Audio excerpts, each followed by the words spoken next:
1,300 กว่าปีแม่จามเทวี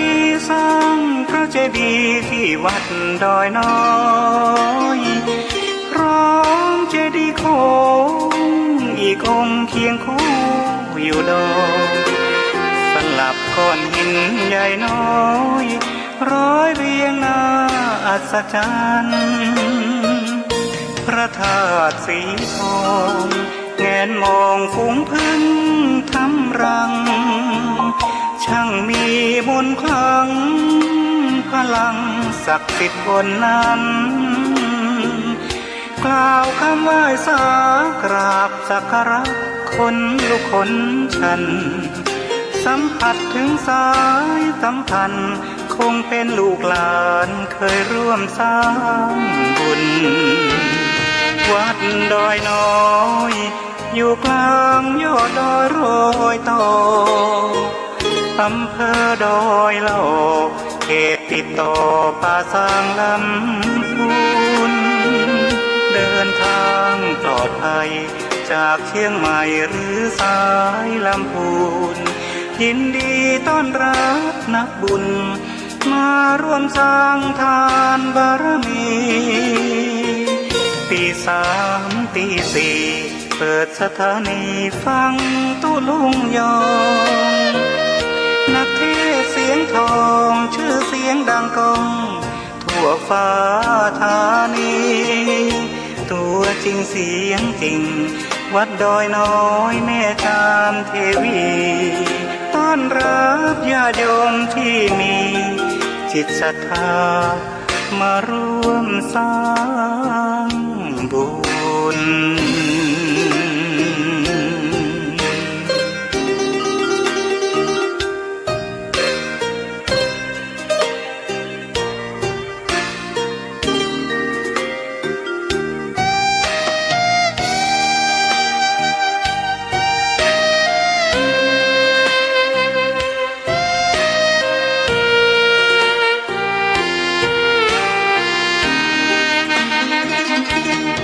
วัดดอยน้อย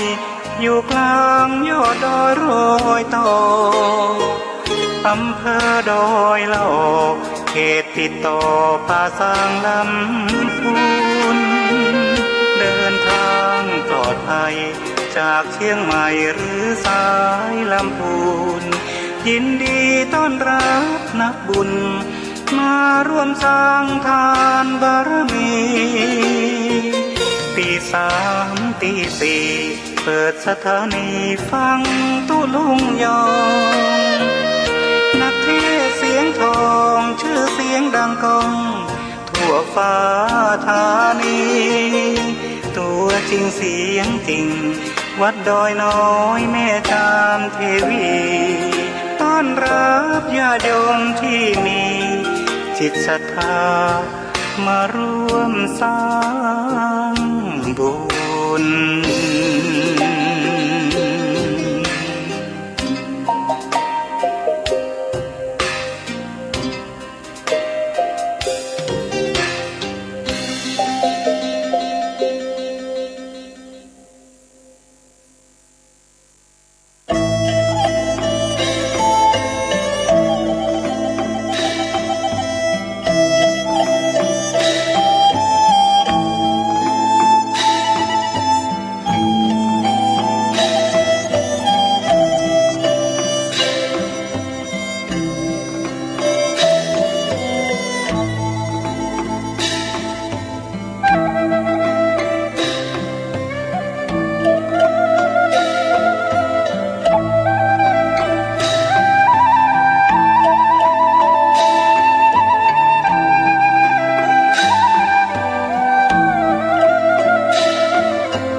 เมื่อเจ้ามามีอะไรมาด้วยเจ้าเจ้าจะเอาแต่สุขสนุกไฉนมามือเปล่าแล้วจะเอาอะไรไป เจ้าก็ไปมือเปล่าเหมือนเจ้ามา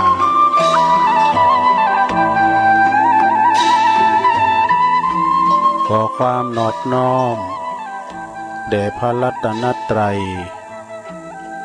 อันมีพระพุทธพระธรรมพระสงฆ์เป็นสรณะตีปึงกราบแนบไต่ไหวสาถวายความเคารพมายังครูบาอาจารย์พระมหาเถรานุเถระท่านเจ้าคณะพระสังฆาธิการพระภิกษุสามเณรเจ้าจุโตนจุองค์กุวัดวาอารามเจริญปอนมายังบรรดาปอออกแม่ออกศรัทธาตั้นสาธุชนคนดีต่างหลายปอหลวงแม่หลวงปอลุงแม่ป่าปีป่าหน้าเอาอาศรัทธาตีนจองห้องวัดเท่าแก่หนุ่มกำใจยิงต่างหลายเนาะ อันเป็นกีฬานุปถากสันนิบาตตานเข่าเท่าแก่หนุ่มกำใจยิงตีได้เปิดวิทยุฟังกันตั้งแต่ตีสองตีสามมาเนาะพร้อมก็ตื่นจืนขึ้นมาแล้วนะฟังเพลงบักเก่าแห่งความหลังเพลงดังในอดีตไปเมื่อถึงเวลาตุลุงก็เข้ารายการตีสามปลายมาสักน้อยเนาะก็มาฟังกันรายการนี้เปิ้นใส่จื่อว่ารายการสัพเพเหระปกิณกะขอนลุงไก่แจ้งรายการเสียงธรรมแสงทองซึ่งก็ดำเนินรายการรับผิดชอบโดยต้นโตแห่งอาตมาภาพเก่ากระผมตุลุงหนันชัยวัฒนาคเสโนแห่งวัดพระธาตุดอยน้อยตำบลดอยหล่ออำเภอดอยหล่อจังหวัดเชียงใหม่ก็มาเข้ารายการอยู่3เจ้าด้วยกันเด้อวันพัดวันศุกร์แล้วก็วันเสาร์3เจ้าวันนี้มาปะกันก็ตรงกับวันพัดเด้อวันพัดตีเสาเก่าเดือนเมษายนพุทธศักราช2564วันนี้พลัมว่าเป็นวันเดือน8แห่มานี่8แห่มานี่3คำเนาะ3คำมานี่แล้วเด้อศรัทธาญาติโยมแล้วก็เหลือแถมวันเดียวผูกแถมวันเดียวเนาะเดือนเมษาก็จะจากเข้าไปเดือนใหม่ของพฤษภาก็จะเข้ามาเนาะวันเวลาลงเลยผ่านไปโว้ยเนาะศรัทธาญาติโยมต่างหลายก็เดียวก็เดินก็เดียวก็วันก็เดียวก็ปีนะถ้ามือเฮานั้นก็เก็บกันไปถึงวันนะปีแล้วย้ำได้ใจไม่เต้าปีนี้ได้ใจไม่เต้า อย่างนั้นแม่คำปั้นเหล่าสันปิ้งว่านะเนาะโอ้ปีนี้นี่ตัวไข่หาปีแล้วเหนื่อยนะปีแล้วนี่ลุกได้ไปได้เตียวของเขียววองไวปีนี้ลูกก็โอยตะลูกแล้วนะตัวลูกนี่ตะลูกแล้ว ก็มันเป็นธรรมดาสัจธรรมเนาะ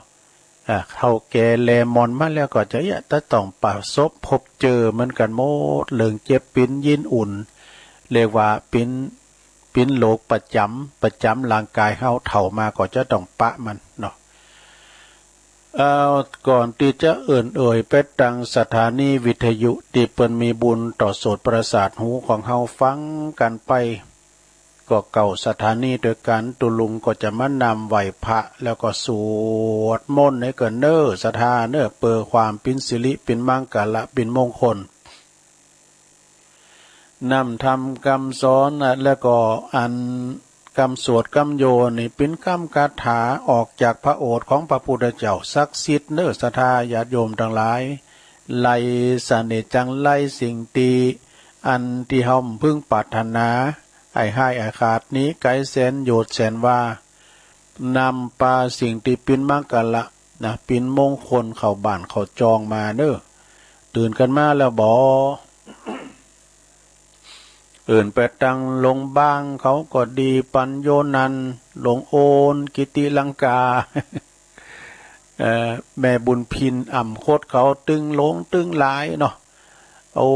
ตื่นจืนกันขึ้นมาแล้วก็เป็นลูกมาเด้อมันนั้นยังเจ้าอยู่นอนอยู่หั่นเนาะนะว่าในจิตในใจก็ได้ตุลุงจะนำเด้อเปิ้นว่าเฮาสวดนอนก่อนเป็นหยังทุกอิริยาบถสี่เนาะลงเด้อต้องเป็นลูกเตอมันเจ้าอยู่หนาวเนาะตุลุงจะไหวพระเกินเด้ออะระหังสัมมาสัมพุทโธภะคะวาพุทธังภะคะวันตังอะภิวาเทมิสวากขาโตภะคะวะตาธัมโมธัมมังนะมัสสามิสุปฏิปันโนภะคะวะโตสาวกสังโฆสังฆังนะมามินะโมตัสสะภะคะวะโตอะระหะโตสัมมาสัมพุทธัสสะนะโมตัสสะภะคะวะโตอะระหะโตสัมมาสัมพุทธัสสะนะโมตัสสะภะคะวะโตอะระหะโตสัมมาสัมพุทธัสสะอิติปิโสภะคะวะอะระหังสัมมาสัมพุทโธวิจจาจารณะสัมปันโนสุขโตโลกวิทูอนุตตโลปุริสตัมมสาลาทิสัทธาเทวมนุสสานังพุทโธภควาติสวากขาโตภควตาธัมโมสันติทิโกอากาลิโกเอหิปัสสิโกโอปันนะยิโกปัจจัตตังเวทิตาโปวินโยหิติสุปฏิปันโนภะคะวะโตสาวกสังโฆอุจจุปฏิปันโนภะคะวะโตสาวกสังโฆยายะปฏิปันโนภะคะวะโตสาวกสังโฆสามิจิปฏิปันโนภะคะวะโตสาวกสังโฆญาติตังจัตตาลิปุริสยุคานิอัฏฐปุริสปุคลาเอสะภะคะวะโตสาวกสังโฆอาหุนายโยปาหุนายโยตักขินายโยอัญจลิกาลนิโยอนุตตลังปุญญเขตังโลกัสสาติจะยันโตโพธิยามุเลสกายานังนันทิวัตตโนเอวังตวังวิจัยโยโหหิจัยสุจัยมังคะเลอัปปลาจิตตปันลังเกสีเสปัทวิปุคะเลอภิเสเกสัพพพุทธานังอากาปโตปโมทติสุนักตังสุมังคลังสุปปาตังสุโหติตังสุขาโน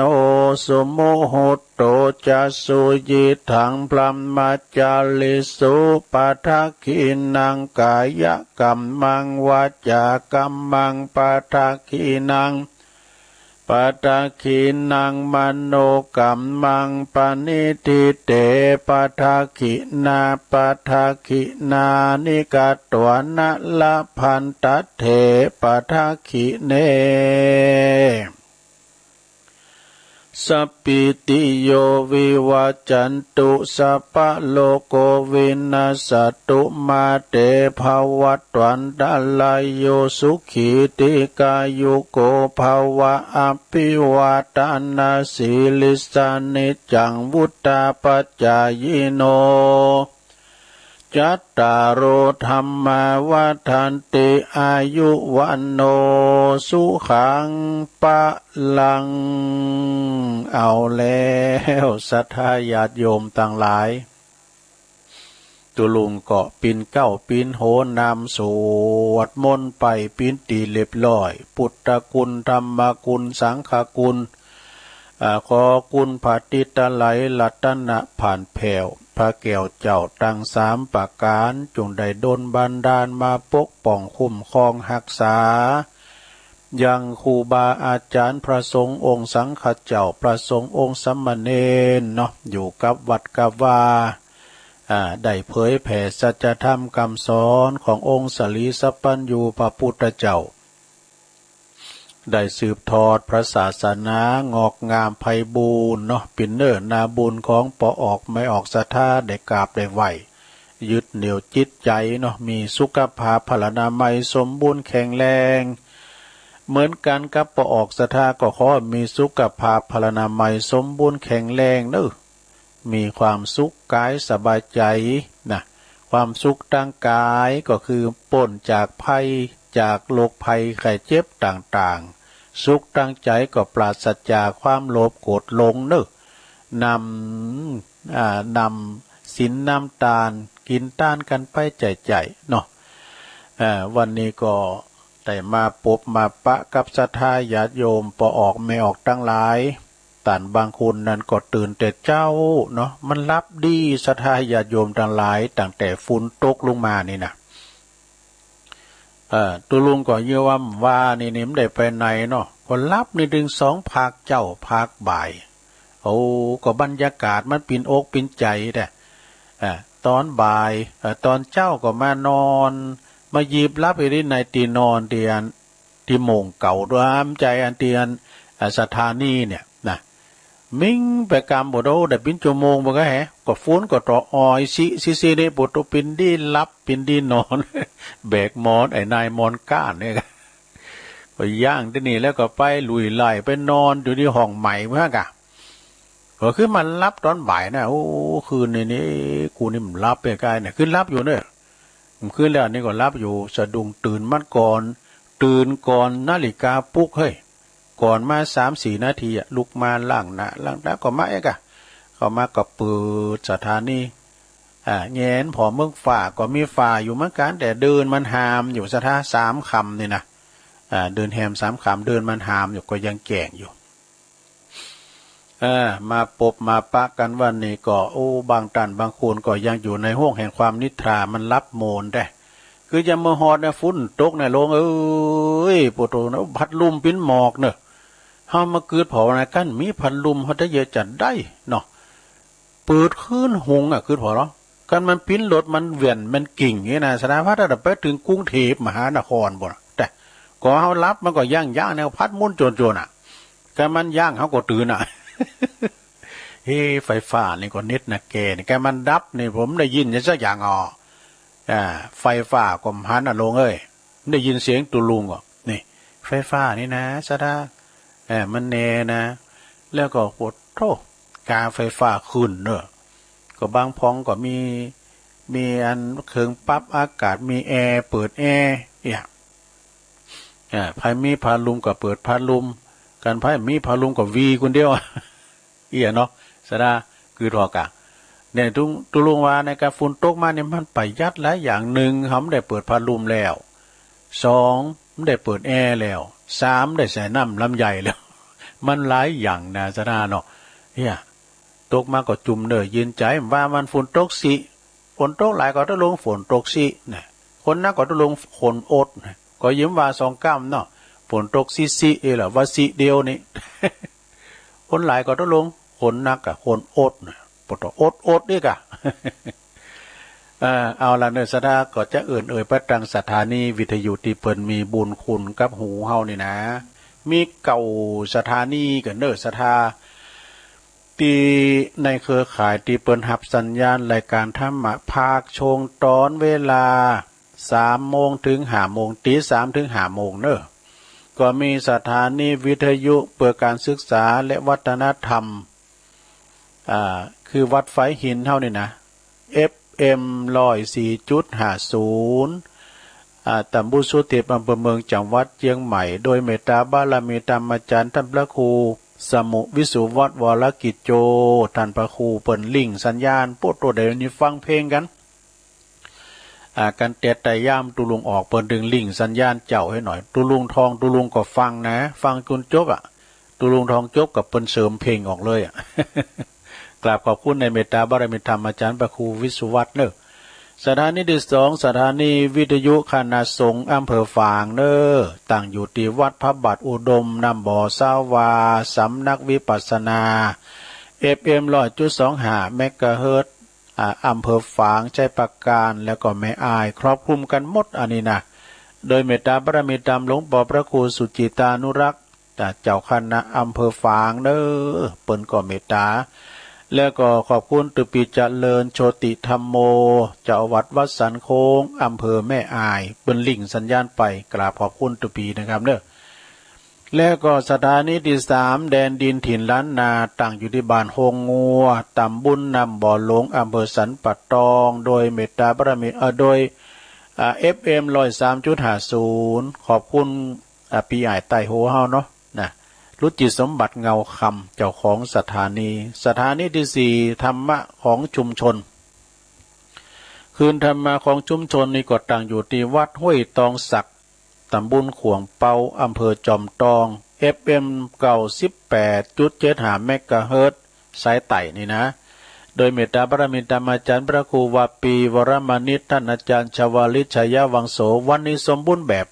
นะพี่น้องทางสายไต่ได้ฟังเพลงโมนอกมนใจแต่ตี2กึ่งปิ้นตุนมาเนาะตี2เลยกันเนาะ ตั้งแต่ตี2เลยสถานีมนเสียงธรรมจากอำเภอแม่แจ่มจังหวัดเชียงใหม่ตั้งอยู่ที่วัดบุพารามตำบลช่างเครื่องอำเภอแม่แจ่ม FM 106.25 เมกะเฮิรตซ์โดยเมตตาบารมีธรรมหลวงพ่อพระครูมงคลวิสิทธิ์หลวงพ่อใหญ่เฮานะเจ้าคณะอำเภอแม่แจ่ม แล้วก็ขอบคุณทางท่านพระปลัดอุทัยนะถึง2อุทัยหน่อยอุทัยใหญ่โดยเนาะอันนี้เป็นพระเจ้าหน้าที่ที่เปิ้นลิงสัญญาณไปพี่น้องแม่แจ่มบึกกับแม่ขันแก้วโทรมาดู สถานีที่6เน็กเนลเรดิโอนะ FM 96.75 เมกะเฮิรตซ์ตั้งอยู่ที่บ้านโจงตำบลทุ่งกวาวห้างหุ้นส่วนจำกัดอนุสรณ์เรดิโออำเภอเมืองปานจังหวัดลำปางเด้อสถานีที่7วิทยุชุมชนคนเหนือเขื่อนตั้งอยู่ที่บ้านดงดำอำเภอฮอดจังหวัดเชียงใหม่ FM 90.75 เมกะเฮิรตซ์ครอบคลุมไปทางอำเภอดอยเต่าแล้วก็หลายอำเภอโดยสถานีที่8สถานีวิทยุเพื่อการศึกษาและพัฒนาRadio Network นะซึ่งก่อตั้งFM 103.00 เมกะเฮิรตซ์ตั้งอยู่อำเภอเมืองจังหวัดลำปางเด้อขอบคุณทางคุณอนุพงษ์ตาจินะเจ้าของสถานีแล้วก็สถานีสุดท้ายสถานีวิทยุRadio Network FM 99.50 วิทยาลัยเทคโนโลยีและการจัดการกฟผแม่เมาะลำปางเด้อเก่าสถานีนี่นะสดาญาโยมทั้งหลายเปิ้นลิงสัญญาณไปละได้ยินกันโตถึงกันแล้วบ่ ได้ยินกันแล้วเนาะสดาญาโยมทั้งหลายเนาะมาปบมาปะกันวันนี้ก็เป็นวันพฤหัสวันแลเจ้าแลของตุลุงแรงบึดก็มาอยู่เนอะสถาเนอะ เมื่อแรงบึดจะเสาะทำตูอุ้ยนะหลวงพ่อบุญปันปุญญธรรมโมแห่งวัดแม่โป่งเนอะเปิ้นฝากมาตุลุงก็ได้สรรหาเนาะมาเทศนาธรรมมื้อสถาญาติโยมทั้งหลายได้ยินได้ฟังกันซึ่งก็ตั้งประเดี๋ยวนี้มันเข้าต่างเนาะสดาเฮาก็ไม่ได้ไปไหนอยู่กับบ้านกับจองกับหอกับเฮินนะปิ่นว่านที่เฮารวมหมู่รวมคณะไม่ใช่รวมหมู่แล้วก็คืออยู่กับครอบครัวไม่ได้ไปแอวไปแหวงที่ไหนกำหนดกฎเกณฑ์อยู่กับบ้านกับจองเนี่ยดีปลอดภัยดีที่สุดเนอะนะ ก้อยกินก้อยตานกันไปมีหยังก็กินกันไปเนอสะดาเด้อนะมีหยังก็ก้อยกินก้อยใจกันไปมีในคุ้มในโฮก็ปลูกพักปลูกไม้ไปอย่างตีตุงโหตุลุงตีโฮงใหม่กันนะตุลุงก็อาศัยอยู่ก็เปิ่นเนาะ อยู่ใจข้าเปิ่นอาหารนี้เปิ้นจะแป้งพืชปักสนครัวดอกตรงปอเปิ้นก็ปิ้นนั่นแป้งหน่อยๆเนี่ยนะสักว่าปลายเนี่ยยาวไปนี้เอาพักไม้ใส่เครื่องมาปลูกหันปุตโดนไฟแล้วก็อันจีฝรั่งพักเพชรก้าเนี่ยพักเพชรขมุก็มีพักเพชรหลงก็มีแผวอันพักหุมบ่ได้ดูแล้วก็มีพักป่อมห้อมป่อมปุโรใจคามันสูงเนาะฝุ่นตกมาเนี่ยปุโรลุ่มละนี่ละนับ เสียดายพักป่อมนะปิ้นขี้ขุนปิ้นทรายบ่ล่ะลงก็ปิญญาเนาะศรัทธาญาติโยมทั้งหลายวันนี้มาปบมาปักกันแล้วเปิ้นบอกว่ามักน้อยสันโดษมีเงินนักมีเงินหน่อยมอกพอใจก็พอใจแล้วนะอาจจะไปฟุ่งเฟ้อจะไปก่อนหนีเนาะมีน้อยใจน้อยจะไปใจเกินโตมีเงินคำกำแก้วก็ถ้าว่าเดี๋ยวไผบริหารสตั้งบัจจางนี่นะแกนะลงเด้อสิ่งที่ได้ใจก็ใจไปสิ่งที่ไม่ได้ใจก็ผ่อนปนไปยิงของผ่อนของหยังนี่นะโอ้ปินดีอินดูพี่น้องที่เปิ้นก่อนหน้านะเนาะเปิ้นผ่อนบ้านผ่อนจ้องผ่อนรถผ่อนล่าไกนะหอมฮู้ว่าสถานการณ์ตั้งหน้ามันจะเป็นอย่างอี้เนาะจากหน้าบัดถึงหลังเขาขอปินกำลังใจเด้อแล้วเพิ่นก็ว่าขี้เรรูปงามดูได้ก็พอใจแล้วเนี่ยในเน็ตนี่นะแล้วก็แก่เฒ่าเยาว์วัยมีกำลังกายแข็งแรงก็พอใจแล้วหลวงเอ้ยไปเอาอย่างหนักอย่างนาเนาะบางคนในอายุ89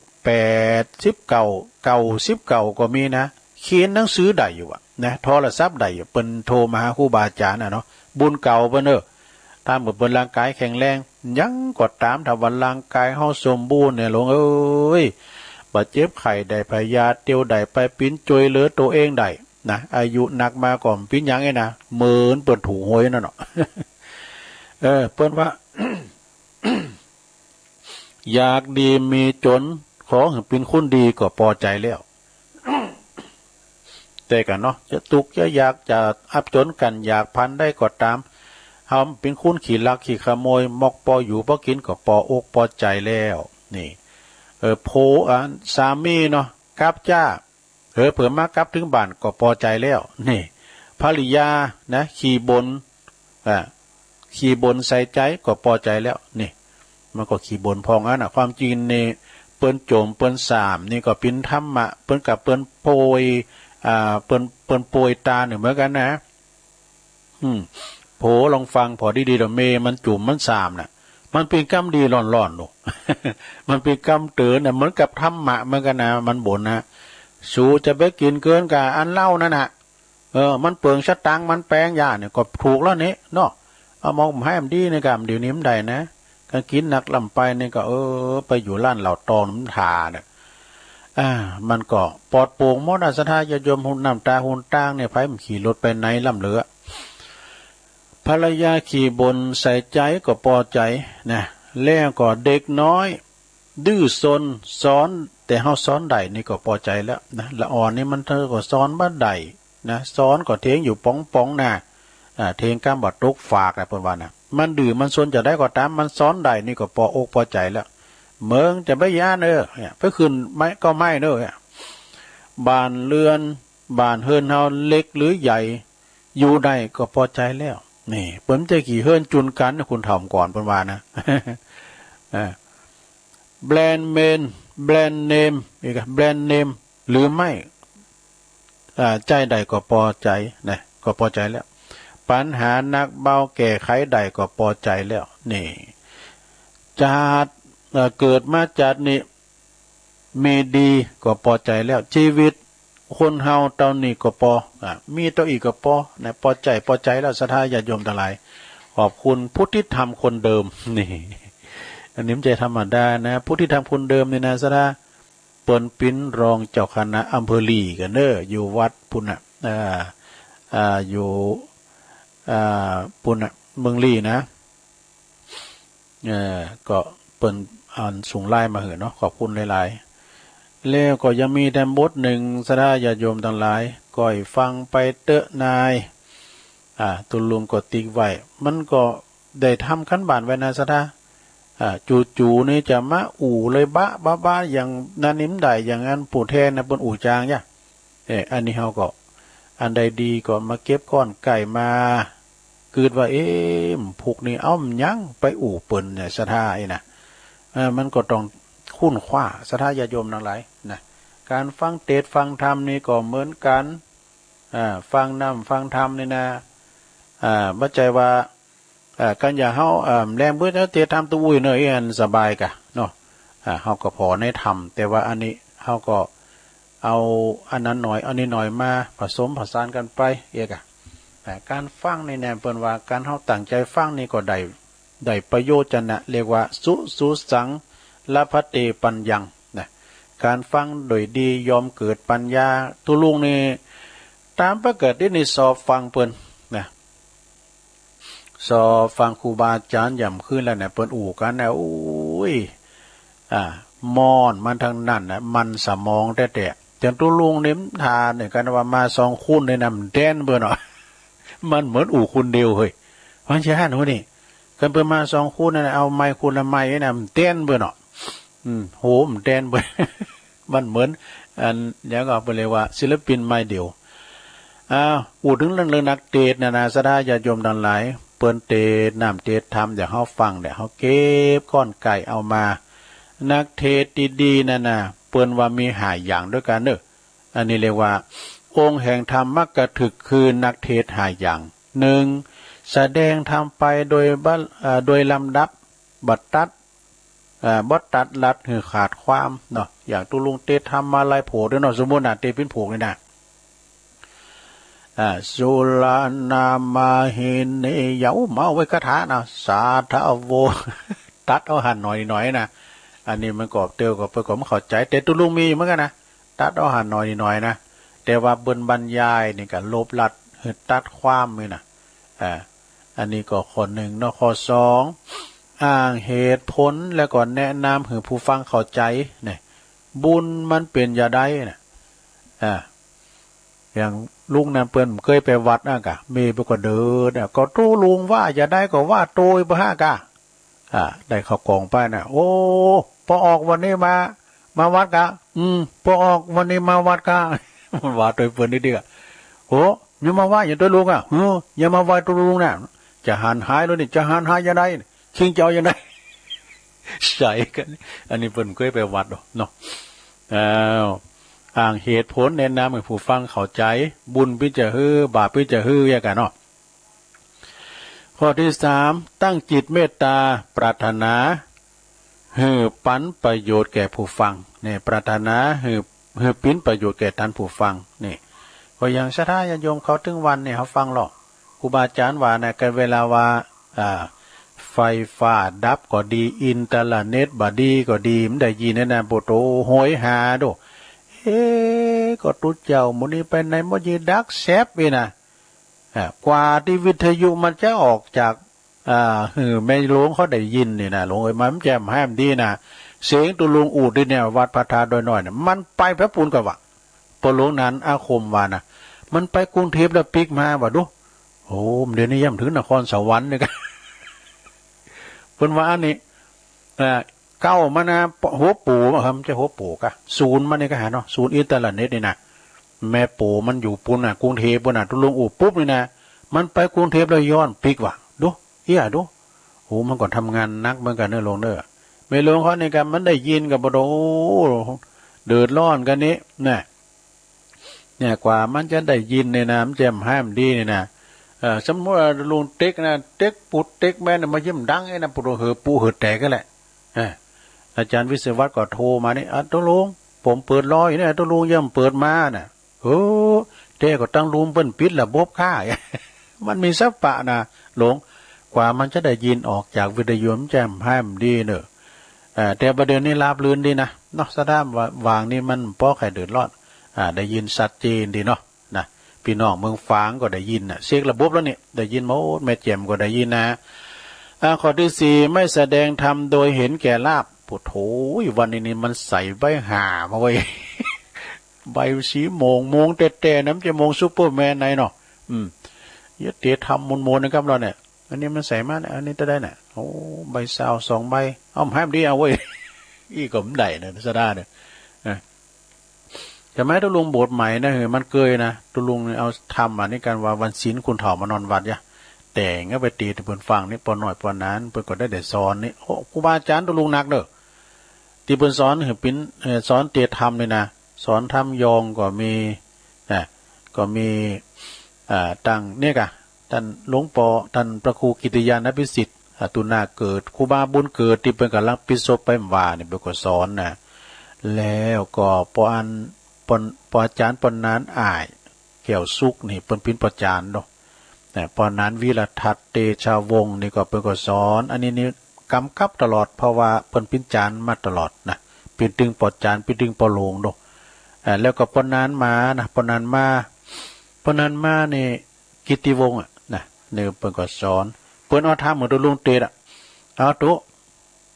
เอาทำป่อไปเตดพอร้อนทำยังป่อทำหอยไห่ตัวลุงไปเขียนไว้นะไปเขียนเห็นนะเอาบัตเตดคุณเฒ่าฟังโอ้โมนแต่มันหายไปไหนเห็นนี่กะเสียได้นะทำเป็นเขียนนะทำเก่าเลยนี่ไปเสียหายเลยขึ้นหายอยู่ทำหอยไห่ฉะนั้นก็แสดงธรรมโดยบหันแก่ลาภในลงเด้อบหันแก่ลาภก็คือลาภภาษาการปิ้นอันปัจจัยกันอย่างเงี้ยกะน้ำเจนลาภแดงๆเจ้าอันหูแม่มือแดงน้ำใจนะข้อที่5สุดท้ายไม่แสดงธรรมกระทบตนและก็ผู้อื่นคือไม่ยกตนเสียดสีผู้อื่นนี่ชนะญาติโยมทั้งหลายอันนี้แปลว่าภิกษุผู้เป็นธรรมกถึกนะพึงตั้งองค์5เหล่านี้ไว้ในตนเด้อคือ1บัสแสดงธรรมเพื่อหันบัสแสดงธรรมการแสดงธรรมโดยไม่ลำดับโดยลำดับบัดตั้งแต่ขั้นต่ำจนถึงขั้นสูงนี่บรรลุลัดตัดความหืดตัดความแล้วก็บัสแสดงธรรมจะแสดงธรรมโดยย่อหรือพิสดารก็ได้นี่โดยย่อหรือพิสดารแล้วก็แต่ว่ายาใดเซเนอร์ความที่สำคัญนี่ข้อที่1นะข้อที่2แล้วไปจืออ้างเหตุผลแล้วก็จี้แจงแนะนำพร้อมด้วยอุปมาอุปไมยนี่ให้ผู้ฟังเข้าใจบ่ให้มีข้อสงสัยสนเทนี่เพิ่นว่านะข้อที่3นะลงเด้อข้อที่3นะเพิ่นว่าคือตั้งเมตตาจิตปรารถนาที่จะให้ผู้ฟังได้รับประโยชน์จริงๆนี่ลงบาปมันเป็นอย่างอันบุญเป็นอย่างเอกะข้อที่4เคารพต่อธรรมนี่เคารพต่อธรรมมุ่งประกาศศาสนธรรมปิ่นติตั้งเปอปิ่นพระธรรมแผ่หลายเปอให้ปิ่นพระธรรมแผ่หลายปิ่นประโยชน์แก่เกื้อกูลแก่มวลหมู่มากนะแต่คนชนหมู่มากบ่กวนนักเป็ดตังลาบคือหันแก่การเทศการเทศหนาวันนี้ตัวปูแดงด้วยนี่ แล้วก็ข้อที่5เนาะข้อที่5สุดท้ายเพิ่นก็บอกว่านะไม่พึงถือธรรมนะของตนเนี่ยไปด่าผู้อื่นโดยเจตนาแล้วก็บ่พึงยึดบ่พึงยกตนข่มทันในการแสดงธรรมนี่อันนี้ก็จบลงไปเอามาขั้นตอนได้หลายนาทีอยู่กันนะพอดีอยู่กันอันนี้ก็จบไปในลงเด้อการเทศน้ำเทศธรรมนี่นะปัจจัยจะแสดงธรรมหันแก่ลาภวันนี้ก็มีเจ้าภาพอยู่นะ มีเจ้าภาพอยู่ก็เดี๋ยวค่อยประกาศเนาะแล้วก็ศรัทธาญาติโยมทั้งหลายเอาอันนี้มาไว้แก้มหนึ่งก่อนศรัทธาญาติโยมเนาะว่าไปเวลาตรงลงถึงเปิดเลอะนะอันนี้อันใดอย่ามาว่าอันนี้ก็ติ๊กไว้แล้วความสุขความพอใจความสุขความพอใจนะ ก็คือความสุขจากการเฮามีทรัพย์สินเงินทองอันนี้ก็คือว่าเฮามีเงินมีทองมีทรัพย์สินเงินทองนี่ก็ครอบครัวก็ดีขึ้นมาเฮาก็บ่ได้ตุกพานกันยามได้ไปรับจ้างอ่างใบโหมได้ตากแดดนี่นะความสุขจากการมีทรัพย์เนี่ยและก็จากการใช้จ่ายทรัพย์ติ่มมีโตดเงินคำกำเกี่ยวที่ได้มาโดยความเดียวว่าเดี๋ยวความบริสุทธิ์ใจบ่หลอกลวงไผบ่ชอบักโกงไผมาเลี้ยงชีวิตคือเป็นน้ำพักน้ำแรงน้ำบานน้ำแห้งของทางนั้นความสุขเหล่านี้นะอาจนำพาให้เกิดความหลงประมาทนะบางทีก็ให้เกิดความหลงประมาทการแสวงหาตีบ่ชอบพองเนี่ยเอาทรัพย์สินเงินทองไปใช้ในทางที่ผิดพองทำให้คนอื่นเดือดร้อนนะเป็นบาปเป็นกรรมแก่ตนเองนะจะเป็นบาปเป็นกรรมแก่ตนเองได้แต่ถ้าหู้จักใจทรัพย์นะก็จะเกิดคุณประโยชน์แต่บางคนก็หันแก่ได้นะเปรียบเงินทองนั้นเป็นพระเจ้าที่จะบันดาลความสุขให้ยอมได้เปิดเงินมีเงินหนักมาเปิดเงินมีเงินหนักนี่นะยอมได้เปิดมีเงินมีทองมีเงินมีคำหนักมีก็มีความสุขแล้วนะจะอยู่อย่างใดจะอยู่กับไผจะอยู่ที่ไหนจะเป็นอยู่อย่างใดคือเฮามีเงินก็เป็นสุขอีนะเงินคำนี่มันอำนวยความสะดวกแก่ในจัดนี่จัดเมืองคุณเท่านี้เนอะถ้าว่าไปเมืองอื่นจะไปสู่ภพอื่นโลกอื่นนะก็บุญนะเนอะสร้างบุญกุศลนะเนอะที่จะเป็นตัวจ่ายไปนะความสุขของคุณบางคุณอยู่ที่เงินทองวัตถุแต่อยู่ที่ความหักความพอใจยอมปิ้นยอมตายทุกยากลำบากจะได้ก็ยอมอย่างที่เฮาได้ยินเรื่องราวของลูกท่านมหาเศรษฐีคุณเปิ้นหักกับคุณใจว่าจะเป็นนันบุญญาบารมีหรือว่าเป็นวาสนาแต่ก่อนเก่าหรือว่าเป็นตัวปอตัวแม่กันเนาะเป็นตัวกรรมตัวเวรตัวบุญตัวกุศลด้วยกันเป็นกูหักแปลงแฝงฝ่ายเปิ้นจะเป็นกูบุญกูบารมีกันหัวเนาะมีความหักในคุณใจบูชาความหักเงินทองก็บ่ต้องการเกียรติยศก็บ่เอานะลูกท่านเศรษฐีนี่นะขาดเขานางก็จะอยู่บ่ได้ก็หมายความว่ามีความสำคัญกับเขาจะขอให้เขาอยู่กับเฮาก็มีความสุขแล้วเนี่ยก็เลยปากันหนีไปสร้างชีวิตใหม่นี่อันนี้ปูจ้าความหักแล้วก็ความสุขจากการมีเกียรติมียศเนี่ยยศถาบรรดาศักดิ์นี่ก็คือเปิ้นเอามาหือคุณงามความดีที่ทำไว้เปิ้นก็หือประดับเกียรติประดับยศนี่นะครูบาอาจารย์เฮาก็เหมือนกันเวลาเปิ้นมีคุณธรรมชั้นสูงเปิ้นมีบารมีนี่นะเปิ้นก็ได้รับเกียรติยศได้รับตำแหน่งเนี่ยเนาะได้รับตำแหน่งต่างๆก็คือประดับบารมีของเปิ้นนะความสุขจากการมีเกียรติมียศมีตำแหน่งหน้าที่ต่างสังคมยอมเสียสละเท่าใดเท่ากันนะเงินทองมีก็บ่เสียดายล่ะนะบางครั้งบางทีในก็จะผิดบ่ถูกต้องไผจะเกียรติจะจังก็บ่สนว่าขอเฮาตัวเฮาได้นี่ขอเฮาได้มาเด้อนะเป็นอย่างที่เฮาต้องการเฮาก็มีความสุขแล้วนี่ก็เวลาได้มาเฮาก็มีความสุขกับความดีนี่มันเหมือนกันก่อนความสุขกับความดีมีความสุขหนักในเวลาได้ทำยังตีดีๆก็เป็นอย่างใดก็ยอมหัวใจก็มีแต่ความดียอมทุกข์ยอมลำบาก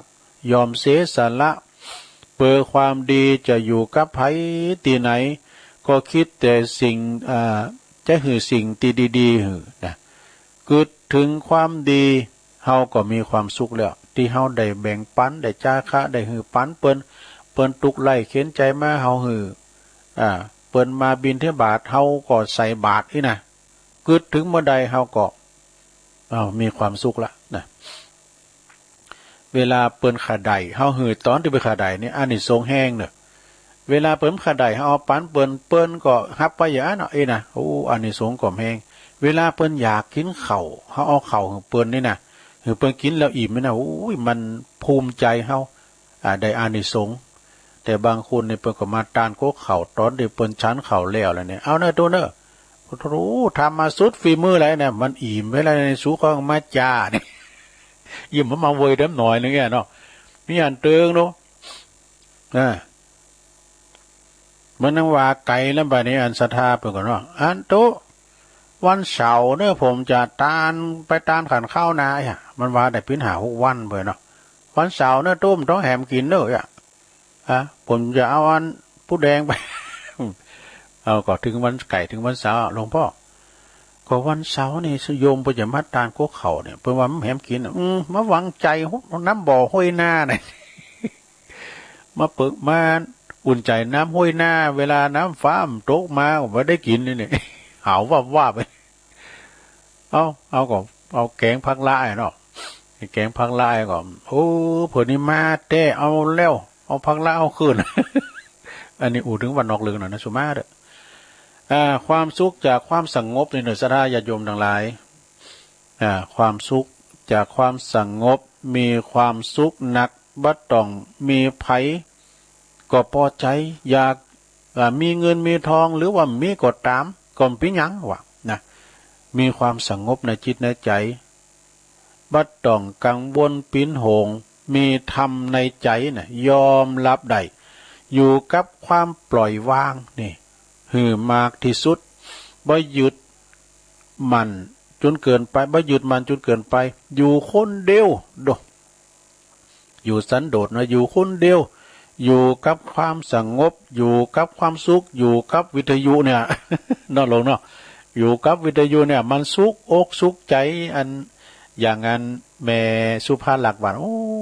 ฟังวิทยุมันสุขอกสุขใจตัวเนี่ยมันสุขอกสุขใจฟังกูตุนกูองนี่นะ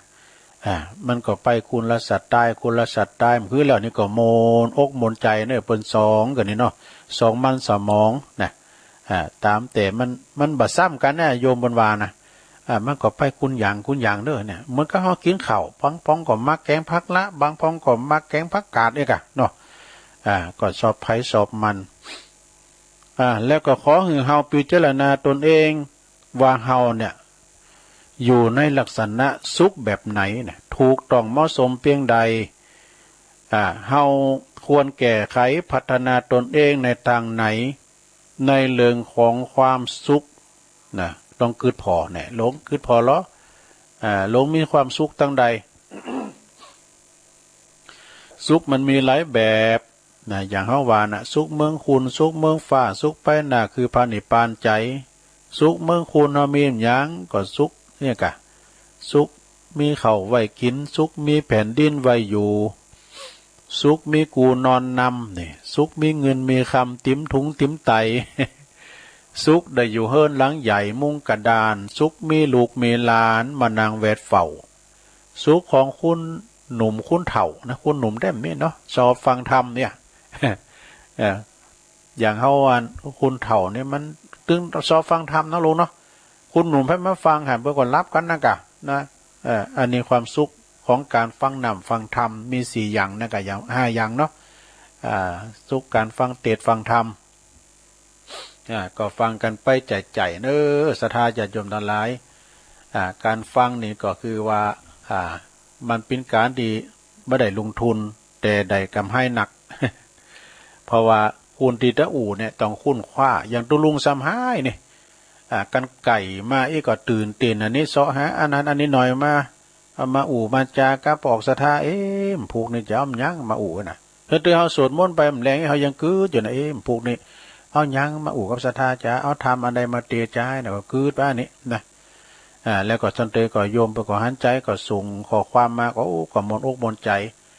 ปิ้นคำก่อนทำแล้วศรัทธาญาติโยมทั้งหลายวันนั้นก็วาละกรรมมันถูกอกถูกใจเนี่ยลิงปอลิงแม่นี่นะ ไผมีปอมีแม่มนเตวดาเฝ้าหอเฝ้าเฮินเนอจะไปคือเปิ้นได้เจ็บซ้ำนำใจนะถ้าว่าปอแม่เปิ้นยังอยู่เนี่ยจงภูมิใจได้เล่งปอเล่งแม่เทวดาของลูกเนอะพระเจ้าคินเฮานะไปตักบาตรร้อยวัดปันวัดเต่าตักเข้าใส่ปากปอปากแม่เนี่ยเปิ้นว่านะเป็นคำกรเปิ้นว่าถ้าว่าปอกับแม่นี่แหละก็คือพระแต่ถ้าทำบุญกับปอกับแม่ได้บุญ100%ว่ะได้ติม100นะถ้าทำบุญกับผู้ที่อดอยากได้บุญ80%ถ้าทำบุญกับผู้อยากไล่เข็นใจนี่ได้บุญ70%ถ้าทำบุญกับผู้ด้อยโอกาสได้บุญอยู่60%แต่ว่าถ้าทำบุญกับพระได้50%โหยได้น้อยจ้าน ใครประท้วงด้วยทำบุญกับพระได้อยู่ได้บุญ50%ก็ยังดีอยู่เนาะได้กึ่งร้อยแล้วเหรอ นี่ตามที่เปิ้นเขียนมานะสะดาเนาะจัดอาหารล้วนชั้นเลิศถวายพระต้องสละทั้งเวลาและทรัพย์สินหวังผลบุญหนุนนำค้ำชีวินพระได้กินของดีกันทุกวันไปพระแท้ๆคือพระแท้ๆพ่อแม่เราอยู่ที่บ้านข้าวสักจานเคยตักให้ท่านไหมเคยนานเคยท่านกินอยู่หลับนอนกันอย่างไรแค่โทรไปวันละครั้งก็ยังไม่มีเนี่ยโทรไปพองกะแม่เอ้ยปื้อพองเจ็บแอวเนี่ยถามมากะเงินเดือนออกล่ะ สั่งว่ายืมสักพันนะ ใจแหละรีบเถิดครับทำบุญกับพ่อแม่ดีแน่แท้ก่อนท่านตายกลายเป็นผีผลบุญการกตัญญูกตเวทีนั้นมากมีเหลือล้นพ้นประมาณต่อให้ตักบาตรพระเป็นล้านครั้ง สร้างบทหลังใหญ่โตมหาศาล สร้างบทหลังใหญ่โตมหาศาลผลบุญไม่เทียบเท่าข้าว1 จานที่เราท่านป้อนพ่อแม่แค่ครั้งเดียวโอ้ยตุลุงอ่านขนาดตุลุงอ่านนะคุณขิ้งปุเลยนะลงโอ้มันซึ้ง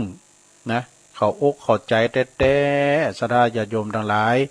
บุญปอบุญแม่นี่นะแจ่มให้มันดีเพื่อว่าปอแม่เนี่ยมีบุญมีคุณแก่ลูกนักนาป้าป่านฉะนั้นพระจะไม่ลืมลืมคุณปอลืมคุณแม่นะมีความกตัญญูกตเวทิตาคุณบัดเดี๋ยวนี้มันมีหมดศรัทธาเมื่อก่อนนี่เขาจะกินข้าวในต้องรอปอรอแม่มากันโลกกันปอแม่ลุ่งมือก่อนเนี่ยมันได้กินดูนะต้องรอปอรอแม่มาก่อนบัดเดี๋ยวนี้บ่ได้ปอมาเด้อมากินข้าวเด้อเผื่อปอแม่จะมาปอจะดีไปตักทำถ้วย สิ่งไปถ้วยละตับไตมันมีอ่ะอันนี้ของอันนี่นะศูนย์นกยุงนะวิทยุ CB สมัครเล่นจากดอยหลังถ้ำเปิ้นก่อนน้ำเช็ควอเนี่ยเปิ้นว่าโอ้ถูกใจเนอะอันนี้ก่อนใช้หน่อยนะเปิ้นว่าถูกใจได้แต่เป็นคำก่อนนะโอ้ก็ฟังแล้วก็ปิ้นคติเตือนอกเตือนใจเปิ้นว่าน้ำใสเกินไปก็ไร้ปลาตรงไปตรงมาก็ไร้เพื่อนฟ้าแจ้งเกินไปก็ไร้เดือนซับซ้อนซ่อนเงื่อนก็ไร้ใจมีพร้อมเกินไปก็ไม่ดีบกพร่องกว่านี้ก็ไม่ไหว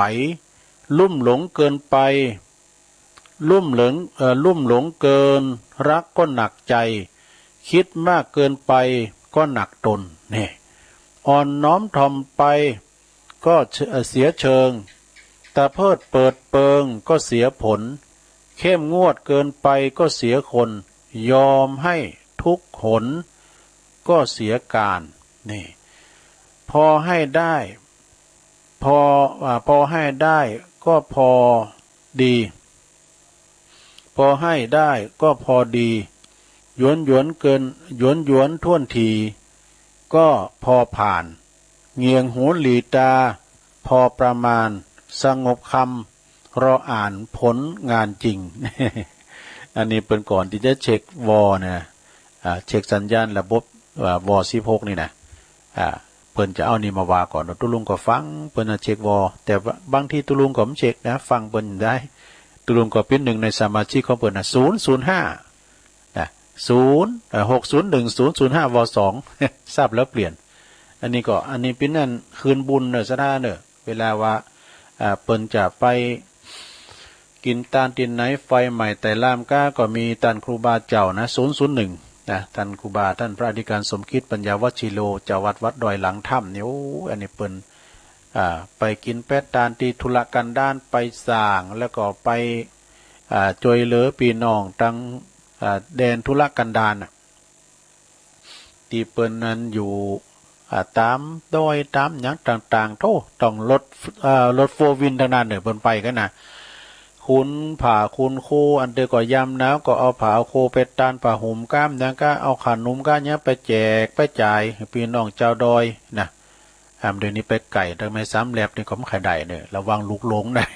เปิ้นโหบกันนะเนาะอันนี้อู่ถึงเรื่องความตายวันนั้นฟังแล้วโอ้ยปินดิโมนเหรอครูบาอาจารย์เปิ้นมาอู่แล้วก็ตั้งพี่น้องตั้งเสาหินปุ่นก้าเปิ้นมาต่อใต้เปิ้นมีหลายอย่างโดคุณเฮานี่ส่งนี่เนี่ยเปิ้นว่าเปิ้นบ่หือจุกันอย่างงานศพงานปล่อยอย่างก็ตามเปิ้นถ้าว่างานวัดเนี่ยเปิ้นหยุดกิจกรรมด้วยนะซะท่าแต่เปิ้นหยุดบ่ได้ก็คืองานขาวดำงานศพนะงานศพนี่เปิ้นบ่หือจุกันเกิน50ต้องทยอยกันไปนะโลนะสุมาเตอกันไผตายยามนี่อีน่ะบ่เปิงแล้วก็คุณมันบ่หนักหมู่ปีหมู่น้องหมู่ลูกหมู่หลานซะท่าเอ้ยเปิดเป็นการยุดแพร่ระบาดของโรคภัยต่างๆเนาะเนี่ยอย่างวันนั้นเปิดว่าการตายที่ถูกเหตุการณ์ทำให้ลำบากการจัดงานศพเนี่ยวันนั้นเปิดว่าคือว่าตายเมื่อว่าน้ำนองดำน้ำนองแดงดูตายน้ำย่ำน้ำนองเนี่ยนะก็ยากนะก่อนนี้การเปิ้นอยู่การตามดีลุมไว้นะสุสานนี่มีที่แบบเผาสุมาอยู่ดีมีสุกนะลงเนี่ยมันน้ำโทมนะมันลำบากตายเมื่อน้ำนองดำนองแดงนี่ตายเมื่อเข่าและวิตแรงใจแหละตายเมื่อคำแปลงกานี่ตายเมื่อเข่าแปลงกาเข่าคล้องแป้งเนี่ยเนาะมันตายย่ำนั้นก็ลำบากแล้วก็ตายเมื่อหาลุงเมืองยำประเดียวนี่กะสะท่าเอ้ยอยู่กับหอกับเพิ่นนะลงเนอะเปิ้นว่าอายุเกิน60-80นี่นะเปิ้นหือไปไหนภูมิต้านทานเฮามันอ่อนตุลุงตึงไปไหนดูว่าดึงรับถึง2ภาคภาคเจ้าภาคบ่าย ไอ้นายมอนก้านก็มันฝุ่นตกนี่มันได้บรรยากาศนอนก่อนรับว่ารับมึนเนี่ยเนอะบึดนี่กูนอนรับเพื่อก้าขึ้นรับอยู่เนอะมันขึ้นแล้วก็รับอยู่ก็ตึงไปไหนนี่ขาบหนูขาบไหนนี่ฝุ่นก็ตกซีกวาดก็มได้นี่เป่าใบไม้ก็ไม่ได้ บรรยากาศมาปิ้นใจลำเลยเนาะ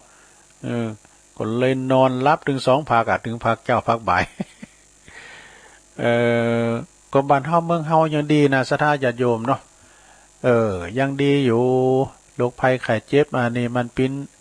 โรคเรียกว่าโรคสากลมีโทโลกนะศรัทธาสุมาเตตั้งเมืองอินเดียนี่ก็เปิ้นหนักประชากรเปิ้นมี1,400 ล้านคนนะดูนับเป็นคนนะประชากรเปิ้นนะและบ้านเปิ้นเมืองเปิ้นมันจะสะอาดอย่างเมืองเฮาตุลุงก็เคยไปแหละนะเปิ้นว่าคุณตุกที่สุดก็มีหั่นโลยที่สุดก็มีหั่นนะเมืองอินเดียเนี่ยเป็นเมืองแห่งพุทธภูมิพระพุทธเจ้าเฮาประสูติที่หั่นนะดูเมืองนั้นนี่เปิ้นเมืองมีปัญหาน่ะพระพุทธเจ้าของเฮาได้เปิ้นจะไปแก้ไขปัญหาเนี่ยซะนะเป็นเมืองที่ว่ามีประชากรหลายเมืองอินเดียนี่ตำรวจทหารเปิ้นจะพกปืนดูตำรวจเปิ้นนะเปิ้นเอาไม้กระบองเนี่ยซะนะต่างงานแขกนี่มันนึงกูไม้กระบองเนาะแต่มันเปิ้นเอาไม้บุ๊บนะไม้กระบองบุ๊บตำรวจนี่เปิ้นมีไม้กระบองเนี่ยตายเมื่อหาลุงเมืองเนี่ยลงเด้อหามันลุงกินคุณลุงเมืองแล้วก็ตายย่ำเขาเลิงเต็มตุงนี่วันนั้นเปิ้นก็อู่ละกรรมเหรอครูบาอาจารย์เนาะเขาเลิงเต็มตุงโอ้บ่จะดีเกี่ยวแล้วได้กินข้าวใหม่แล้วมันได้กินสักกำเนี่ยซะดาคือพอกะเนาะได้กินสักก นี่แล้วก็ตายเมื่ออันนี้เธอที่มาตึกหนีก็นะตุลุงดอยก็หาได้แล้วก็อย่างแถมก้อนจากขั้นไปเนี่ยปุ่นพี่น้องทั้งเสาหินต่อด้วย แม่ครูทองคำบนต่อดูตายเมื่อไม้ปุ่งหิมดอยเนี่ยใบไม้ปุ่งหิมดอยใบไม้กำลังปุ่งก็หมายความว่าอย่างมาเดียวนี่ก็พักหวานกำลังปุ่งเลยเนาะพักฮี่พักเฮิด เนาะของป่าโลกพักหวานพักละกำลังปุ่งนี่เน่ตายเมื่อใบไม้ปุ่งติมดอยนะแล้วก็ทำกรรมในสุดท้ายตายเมื่อเปิ้นปล่อยหลงเปิ้นตายเมื่อเปิ้นมีปล่อยยางบาดเนี่ยปล่อยหลงอย่างไงเนาะโอ้อันนี้ตายมันได้ถูกโกนเนาะสดาเนาะไผสุมาด้วยกันไผลุ่มหายแต่จากยามนี่อีเนาะแต่เฮารอเวลามันได้นะเปิ้นกำหนดกฎเกณฑ์มาถึงเวลานั้นเฮาก็ต้องจากไปมันก็ตายมันกันหมดสดามันคือว่ามันหมดเวลาแล้วเนาะมันหมดเวลาถูกกาลละมักจุลาต้นนั้นมันมาปะใส่แล้วคือเฮาหมดสัญญาที่เฮาไปสัญญากับมันพญามักจุลาจะลุกมาเกิดในมนุษย์โลกเมืองควรใน80 ปีเลยนะถึง80 ปีปุ๊บมันก็เอาไปจนได้รอ81บ่ปีหน้าเพิ่นจะปล่อยหลวงค่อยไปมันได้เพราะว่าสัญญามันหมดแล้วสัญญามักจุลานี่แน่นอนนะสถาบุญมันตึกหันแล้วมันก็เอาไปมันเฮาก็คืนล้างเพิ่นไปเฮายืมเพิ่นมาหรอกเนาะสัญญามักจุลาดมันจะบอกสัญญาธกสนี่แหละเนอะธกสปีนี้มันจ่ายเด้อเนิ่มเอาหือเด้อเอาใจดอกไปก่อนเนี่ยได้กันได้ยืดหยุ่นลูกแต่มักจุลาดนี่มันยืดหยุ่นเฮาฮู้เฮาหันกันถึงวันน่ะนะหันกันดุ่มๆไม่อภัยแต่ไปก่อนไผมันฮู้นี่เนาะสดาญาติโยมทั้งหลายอันนี้จังนะมันบัดเตียงแต่แน่นอนในสังขารธรรมพองกอดไตหนุ่มไตกำ4 ปี5 ปี6 ปี7 ปีป้อยตายไปก็มีพองก็หมอกฝ่าแมบยามเดียวตายเอาจื่อเอาจาดก็มีนะสดาพองก็มาก่อนไปลุนนี่บางพองก็ปอแม่แต่ส่งสการลูกเต่าเนี่ยมาลุนไปก่อนมันมาแน่นะการปินการตายอันความตายนะมันมีเหมือนกันหมดแต่แล้วแต่ไผจะมาอยู่มึน กับลูกบัดนี้ก็ทำบุญทำกุศลไปสดาญาติโยมทั้งหลายเนาะทำบุญมันจะมีกติวัดทำบุญกับพ่อกับแม่อย่างตุลุงวานะเนาะซ้ำได้บุญหนักนะแต่บุญติมร้อยถ้าทำบุญกับตูพาได้50%ว่ะแต่บุญกับพ่อกับแม่ได้100%นะดูมันกึ่งกันนะหลวงนะฉะนั้นก็ไผจะไปคือพ่อแม่ได้เจ็บซ้ำน้ำใจเนอเทวบุตรเทวดาปกครองรักษาดูแลเฮาเปิ้นเลี้ยงบ่ใหญ่ก้องใหญ่นะใหญ่มาแล้วตาเฮาเลี้ยงเปิ้นกรรมพระพุทธเจ้าเปิ้นตรัสว่าทิศเบื้องหน้านั่นก็คือพ่อแม่เฮาเนี่ยเด้อคือบุตรพึงบำรุงด้วยสถาน5เปิ้นเลี้ยงเฮามาก่อน1นะเปิ้นเลี้ยงเฮามาก็เลี้ยงเปิ้นตอบ2ทำกิจธุระของเปิ้น3ดำรงวงศกุลของเปิ้น4ประพฤติตนเป็นคุณดิบคุณดีเป็นคุณคนหลับทรัพย์มรดก5เมื่อปอแม่เฮาลงหลับดับขันไปแล้วทำบุญอุทิศทานขันเข่าของเปิ้นกันทานโกเข่าโกน้ำของเปิ้นเวลาเปิ้นลุ่มหายตายจากก็จะไปลืมนะทานโกเข่าโกน้ำของเปิ้นถ้าว่าเปิ้นตายก็เล่งโดยกายก็มันไปใจเปิ้นพองหรือว่าโทรศัพท์ไปหาเปิ้นพอง เนาะโทรศัพท์ไปหาเปิ้นพองแล้วก็เฮาใช้ใส่ดูแลเอาสตุ้งสตั้งไปหือเปิ้นใจซื้อกินยุกกินยาพองเอกนะถ้าว่าเปิ้นลุ่มหายตายจากไปส่งสาการเลิกซากแล้วก็ตานก็เข้าเปิ้นนี่เลี้ยงโดยวิญญาณเนาะมีกรรมบเก่าของปะครูอำนวยกลัมพัดของแม่แดงรัตนาดอกตันล่อมเปิ้นบอกว่าเจ้าว่าปิ้นกำผ้าแม่ก็คือย่ำตายตือเนี่ยเจ้าว่าสบายปอก็ยังอยู่บ้านเนี่ยอันนี้ปิ้นกำบักเก่าเนื้อสถานเนี่ยเจ้าว่าปิ้นกำผ้าแม่ก็บ่ตายเจ้าว่าสบายปอก็อยู่บ้านเนี่ยนี่ปิ้นกำบักเก่าเปิ้นหมายความว่าจะได้หมายความว่าจะปิ้นลูกนะบ่ว่าจะปิ้นลูก จะเป็นลูกกำพร้าก็ยังบ่ได้ว่าตายจากตัวนี้เนี่ยพ่อแม่ก็ยังอยู่นี่ยื้อแล้วเป็นลูกกำพร้าหรือว่าเจ้าว่าสบายปอก็ยังอยู่กับบ้านตัวอยู่กับบ้านตัว ก็เป็นกำเปรียบของเปรียบเปรยของงานคุ้นตีเลิกล่างกันไปปอแม่ห่างกันเนี่ยกันเนาะลูกก็มีปัญหาต่างคุ้นต่างอยู่ต่างคุ้นต่างไปต่างคุ้นก็ปล่อยให้ลูกอยู่ด้วยตากับยายเอาลูกไปอยู่ด้วยปอหลวงไม่หลวงเฮียเนี่ยลูกก็ขาดความอบอุ่นนะสถาญาโยมทั้งหลายเนาะดีกับมันมีปอหลวงไม่หลวงอยู่ เดี๋ยวนี้หันว่าคุณเฮานี่เลิกล่างกันเนี่ย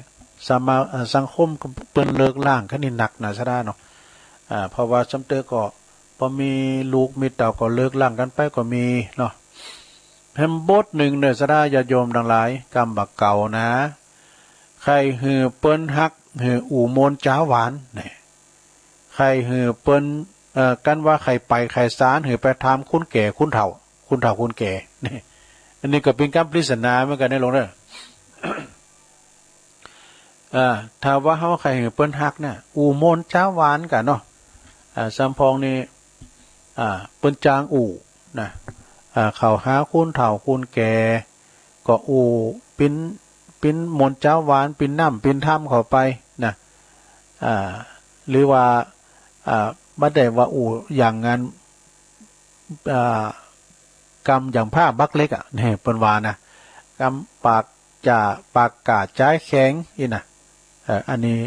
ก็เปิ้นก็ไปหักเนาะถ้าว่าอูมนเจ้าหวานเรียกว่าปิยวาจาอู่มนจ้าหวานอ่อนน้อมถ่อมตนตีนอ่อนมืออ่อนไปมาลาไหวน่ะอันนี้เปิดก็คุณเฒ่าเปิดก็หักก็โหมเนาะแล้วก็ใครไปใครสารใครจักใครสารจางเนาะสารเข่งสารกุยสารเปาะสารหยังก็ตามเนี่ย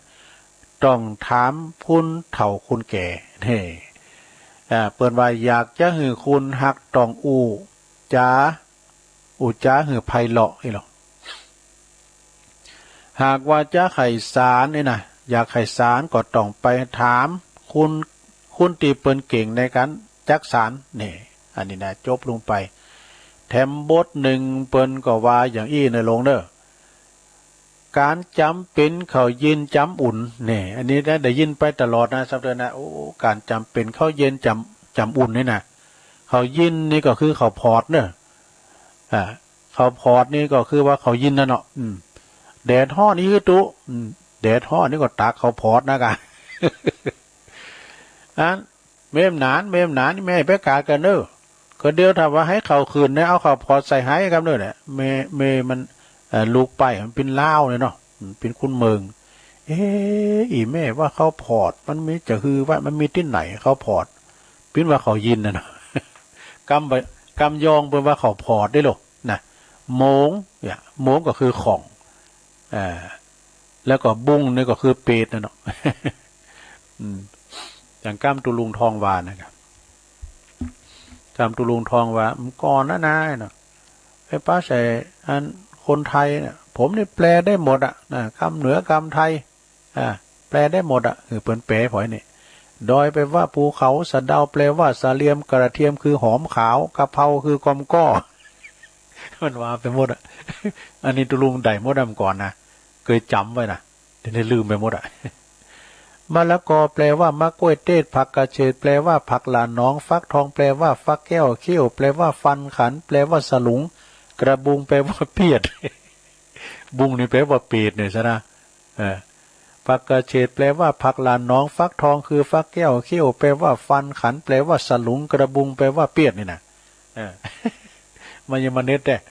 เดี๋ยวเขามันถึงสึงตึงนั้นแปลคนเดียวสึงตึงนั้นแปลมันได้ถึงไหนนอกเลืองมาแล้วไปก็ดังเต้นเหมือนกันในหลวงเนอการจำปีนเขายินจำอุ่นเนาะการจำปีนนี่ก็คือเกิดขึ้นกับคุณเฮาเนี่ยนะเฮาก็จะต้องหาทางบำบัดหือหายลุงไปหือใดนะหือหายลุงไปหือใดเฮาก็จะต้องหาหนทางบำบัดหือหายลุงไปก็ได้บางครั้งก็ ความจำเป็นมันเกิดขึ้นนะบางครั้งบางคราความจำเป็นมันเกิดขึ้นเขาก็ต้องยอมแม้แต่จะมดเงินจะมดเนื้อมดโตได้จะมดเนื้อมดโตได้เปรียบเอาไว้ว่าเหมือนเข่าตีข้างคืนเนี่ยเข่าข้างคืนนี่เป็นแปลว่าเขายินเขาพอดโดเขาก็จะต้องนำมาอุ่นแล้วก็ตอนเจ้าแฮมวันหนึ่งนะถึงจะเอามารับประทานได้เนี่ยแต่ว่าวันนี้วันศีลนี่เนาะพวกนี้เขาไม่ได้มาเข้าแล้วแต่ที่วัดเนี่ยนะหลวงเนี่ยก็ทาอุ่นเขายินอันนี้แล้วก็กันเฮาดึงหนึ่งเขาเนาะก็เวลาว่าเฮาเอาเขายินในให้ก่อนในมันย่อยหน่อยก็มาขืนไกวแล้วก็ป้อนเลยมันเหนียวมันจะเหนียวนะซะนะ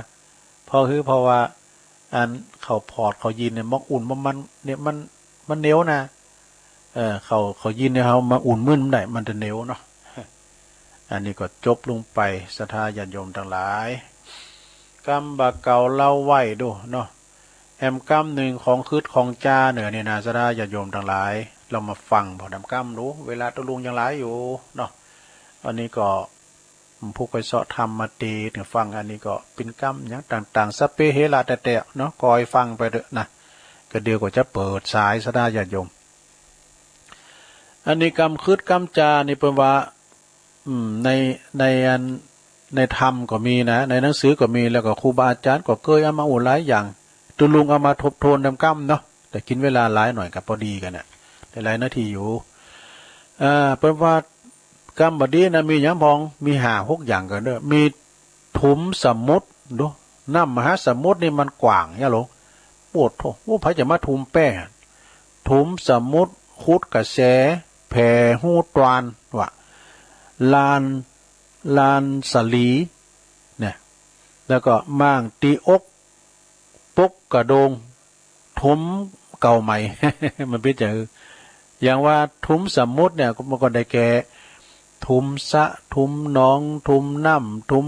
อย่างนี้กะทุ้มน้ำบ่อน้ำทุ้มแม่น้ำนี่นะสถาเนาะ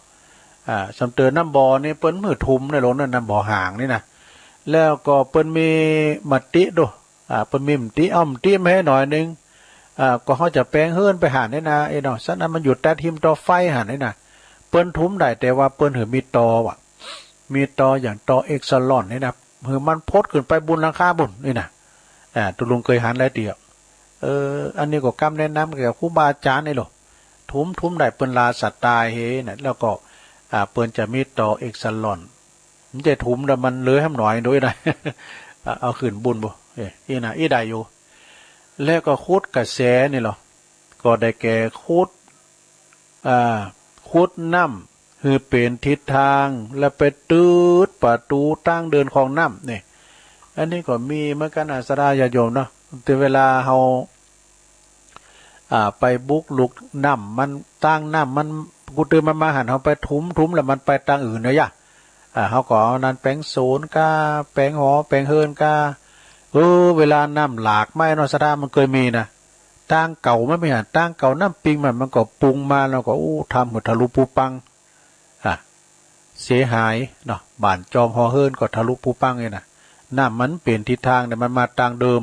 เนาะสำเร็จก็ไปตืดน้ำหอยน้ำหองตุลุงไปแผะว่าเมื่อก่อนตัวไกลขนาดแหละไปเยอะปูนไปออกมือออกหมอว่ะไปตืดหุนตั้งหุนตั้งเตียวเนี่ยก็ตั้งผีกะก็ดูเจ้าสีตุนไปถอนก่อนนู้นก็ย้อนไปตืดตั้งปืนน่ะเนาะ ไปตืดตั้งเตียวก็เลยไปสูดไปถอนเนี่ยแล้วก็แผ่หูตรานนี่เหรอได้แก่หยังการขยายมันตูบ้านกามตูเฮิรนกามตูเมืองกามตูวัดหรือว่าประตูอันใหญ่คือมันเล็กลงไปพอการที่ว่าก่อนนี้เปิ้นจะค่ายตูโห่นี่เปิ้นก็เอาตูเจ้ามากันตูลุงเคยไปแล้วเดือมก่อนนะจะแป้งตูโห่เนยนะเปิ้นก็มันก็ไม้ไว้แล้วนี่เนาะมันไม้ไว้เขาละตูแต่นี่ในตูน่ะแล้วก็เอาผ้าเฮานี่เนาะก็เขาก็ซ้ำกระถายหน่อยก็เอาน้ำสุ่มปล่อยผ้าพายก็เอาเนี่ยบอมตูเงินตูทองเนี่ยเด้อเอาตูเอาหยังเอาผ้าแวงใส่หน่อย เอาผ้าเป็นเลาะฟันเนี่ยเป็นมาเตี้ยหน่อยอ่ะเนาะอย่าไปเตี้ยสลาไปเฮวใกล้นะเอาดูเจ้าไปสวดไปถอนอ่ะแล้วก็ยืนมุยยืนผ้ายังอ่ะคือตุลุงเขาหายก่อนนี้ใส่ก่อนแล้วบะบิปวดโตกันว่าสุมาน่ะกันผีมันเอาเลิงน่ะปวดเฮานี่ก็จำเลยทีหนึ่งลุกมือก่อนนี้เนาะอันที่คือติจาในจิเฮาเข้าไปนี่สถานี่ก็บ่ดีเหมือนกันสุมาเนี่ยเป็นเราควันเนาะเนี่ยไผเราควันตุเจ้านี่เป็นบาปนะแต่ตุเจ้าเราควันสถานี่เป็นหยังวะ ถึงไหนอ่ะลานสลีนี่อันนี้เปิ่นก็ว่าเปิ้นบ่หือแต๊ดไม้ใหญ่ตีเปิ้นคุณนับถือเสือบ้านเสือจองเสือเมืองเสือวัดเสือว่าเนี่ยหรือว่าเทวดาเปิ้นรักษาสิ่งสถิตอยู่ประจำวันนั้นได้ยินข่าวหันข่าวสถาญาโยมปุถุสถาปะโทงว่าคุณว่ะห้องตุเจ้าเป็นคุณว่ะตุเจ้าก็มาจี้แจงนะเปิ้นเปิ้นปะโทงกันปีนว่าตุเจ้ามันปุ้นจะภาคทางเฮานะภาคทางใต้ทางอีสานอยู่ทางใดพุ่นน่ะไปเต็ดก็ไม่หลวงด้วยโขงแก้วอารามแล้วบ่ประชุมสุมพร้อมกันมันหลายแล้วนะอีน่ะเนาะไปเต็ดก็ไม่ก็ต่อกาเนี่ยต้องประชุมลงมติกันก่อนกะเอาประชาคมก่อนกะเปิ้นจะตกลงลืมตกลงเนี่ยแล้วก็ทำให้เปิ้นพอใจว่าโตไม่เก่าไม่เดิมอายุเป็น100 ปีบ่นี้อย่าเฮ้ยยำปรึกษาหารือกันไปทำโดยพลาการเปิ้นเลยประโทงครับไหลเจ้าอาวาสว่ะตุหลวงจี้แจงได้ก็ได้เนาะแล้วทำอย่างในจำเตก็อันปิ้นถาดปิ้นเจดีหรือว่าปิ้นอันกูของเปิ้นน่ะอันนี้แท้ตีนะเป็นปิ้นกูของบรรพบุรุษเปิ้นแล้วรถอันมาถูตัวก็เดือดร้อนกันเนาะนะลูกหลานเปิ้นไปสอบเนาะอันนี้ก็เตก็ไปเต็ดไม้สาลีมหาโพธิกติเปิ้นที่เปิ้นนั้นเคารพนับถือกันนะเนาะโอ้วันนั้นนี่เป็นที่อินดูเนาะที่ลำปางกันเนาะปวดถูกพายุหมุนพายุวาตภัยต้นไม้สลีนี่อายุเป็นร้อยปีว่าซะนะไม่ลักไม่ใหญ่ไม่ฮักละกูดลุ่มละเนระนาโดนลุมโอ้เป็นที่อินดูมันกูดมันกุนจะมาตกใส่ศาลาแท้ไม่ได้มันตกใส่กุฏิมเก่าโอ้อายุเป็นร้อยปีแบบไม้สลีพายุนี่ก็แห้งนะแกเนอะสะท้าจะไปประมาทเนอะวาตภัยแล้วก็มั่งตีอกนี่มันจะหื้อนะได้แก่การทำลายวัดวาอารามเจดีย์พระธาตุว่ะดูทำลายบันได6ดูอันนี้ก็บดีเหมือนกันเนอะสะท้าเนอะทำลายวัดวาอารามจะไปจะแปลงจะลื้อจะหยังก็ต้องปรึกษาหารือเอามาประชามติก่อนเนาะตกลงกันเป็นเอกฉันท์แล้วบ่ก่อยลื้อก่อยเตโปร่งใสเด้อคือมันโปร่งใสนะจะว่าหลักใหญ่คุณเดียวมีเหมือนกันนะตุเจ้าที่ไหนตุหนุ่มตุน้อยเปิ้นมีไฟในการสร้างมาติ๊กอ่ะปุตโตเฮิงลุงเริงจะเดียนะปิ้นว่าไปเอากู้เงินเปิ้นมาแล้วก็จะบอกศรัทธาอีกอ่ะเนาะถึงเวลาได้ใส่นี่แล้วก็มาประชุมกะศรัทธาเปิ้นก็หันตุ้ยกับหยังไงกันเนาะเปิ้นหมายความว่าเปิ้นบ่ยอมรับจ้าเนี่ยบ่โทมีความทุกข์ใจเลยไปทำลายตัวเก่าแล้วไปฆ่าตัวเก่าเนี่ยมันมีนะศรัทธาญาติโยมข่าวก่อนนี่มีอย่างกกกระโดงนี่เหรอได้แก่หยังได้แก่ยกตุงยกตุงยกโคมในบ้านในเฮินเอาผ้านุ่งไปตากที่สูงมันได้ในสถานเนาะมันมีเหมือนกันอย่างน้ำบ่อนี่ก็ซักซีดนะมันน้ำบ่อเก่าเนี่ยนะสถานแต่ก็เนี่ยน้ำบ่อไปกินกันตึงผักบ้านน้ำบ่อขาวนะทีนี้เปิ้นมีงานวัดกันเนาะแล้วก็เจ้าบ้านเจ้าจองเปิ้นก็กินกันหันหมดเนาะมีสาวลำวงสุมาเด้อ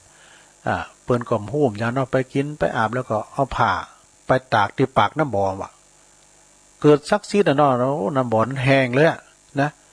เปิ้นได้ไปทำซูมาคาราวะกับน้ำถึงจะมีมาว่ะดู โอ้ก็ซักซิดเหมือนกันเด้อเอาผ้าสิ้นไปตากอันนี้เนาะมันปึ้งโกนปกกระโดงสุดท้ายลงเด้อสุดท้ายนี่สุดท้ายคุณทมใหม่นะทมเก่าทมใหม่ก็ได้แก่นำดินไปนำดินวัดนาหลวงนาเนี่ยเปิ้นหาม3อย่างเด้อ2อย่างนะนำดินวัดก้าดินป่าแหวก้าไปถมตีบ้าน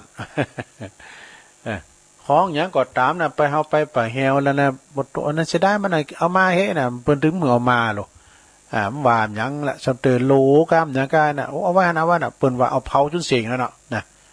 อันมันจะมีการต่อไปแต่มันก็ถึงมีนะเนาะซะได้เนาะของป่าแหวป่าจ้าก่อนนี้อันแต่นซะได้เนาะเปิ้นถึงถือแต่แม้แต่ว่าเฮาไปเซศพไปเผาศพแล้วอยู่เนาะสุมาได้อยู่ดีมีสุขนะหลวงเนาะเปิ้นก็จะเข้าวัดเขาว่ามีรถมีลาก็เอาเข้าวัดให้รอบนึงกันแล้วก็วายปีกไปแน่วายปีกไปแล้วก็ก่อนออกปาจ้านี่เปิ้นก็มีน้ำพรมน้ำเอาพรมรถเอาฮดรถเลยล้อเนี่ยเอาฮดรถร้อยมันเป็นน้ำพรมที่ก่อนที่เขาจะออกปาจ้านะมันจะมีน้ำมันคามินซุมปอยนี่กะนะอันนี้ก็อูสเปเฮละเนาะซะได้ญาติโยมทั้งหลายนะตุลุงก็ได้เอาธรรมมาตีดนะแถมมื้อแลงบึ้จะสอธรรมตุอุ้ยมาตีดกันเด้อตอนบ่าย 3:00 นทำบึ้นะสำเตอมันมีขั้นตอนการปิ้นว่าแต่งกระทู้นี่มันได้ความตุลุงนะแต่งกระทู้นี่มันได้ความพร้อมหยังเพราะว่ามันเสริมกันเอาอันนึงมาวานแล้วอันนึงมาวายนะก็สัพเพเฮละแกงแค่ในลงเด้อคอยฟ้าคอยฟังกันไปเด้อเขาก็จะได้สอหาค้นคว้าแถมใหม่หลายๆอย่างหือมาหือได้มาฟังกันเนาะตอนอันนี้ก็ ขออนุโมทนา วันนั้นก็ไปช่วยงานเนาะไปงานหลวงปู่พระครูกิติยานพิสิทธิ์ตุนาหรือว่าครูบาบุญเกิดกิติยาโนวัดมะครับทองไล่ดงเปิ้นปิ้นอดีตเจ้าวัดมะครับทองไล่ดงซึ่งเปิ้นปิ้นพระอนุสาวนาจารย์ตุลุงปิ้นตุนปิ้นอุ้งกับเปิ้นนะกะไปช่วยงานเปิ้นแล้วก็เป็นคืนสุดท้ายพอดีนะก็คุณก็ทยอยกันไปเปิ้นเพื่อรวมกันหนักก็ทยอยกันไปครูบาอาจารย์ก็มีหลายอยู่ที่เปิ้นไปลูกศิษย์ลูกหาเนาะตุหน้านี่เปิ้นเป็นคุณอู่โมนจ้าหวานใจกว้างแล้วก็มีอารมณ์ดีเปิ้นก็เป็นผู้ที่ว่าจุดประกายในตุลุงเข้าสู่วงการนะแล้วก็คือกำลังใจตุลุงมาตลอดนะกรรมบะเก่ากรรมของเปิ้นเนี่ย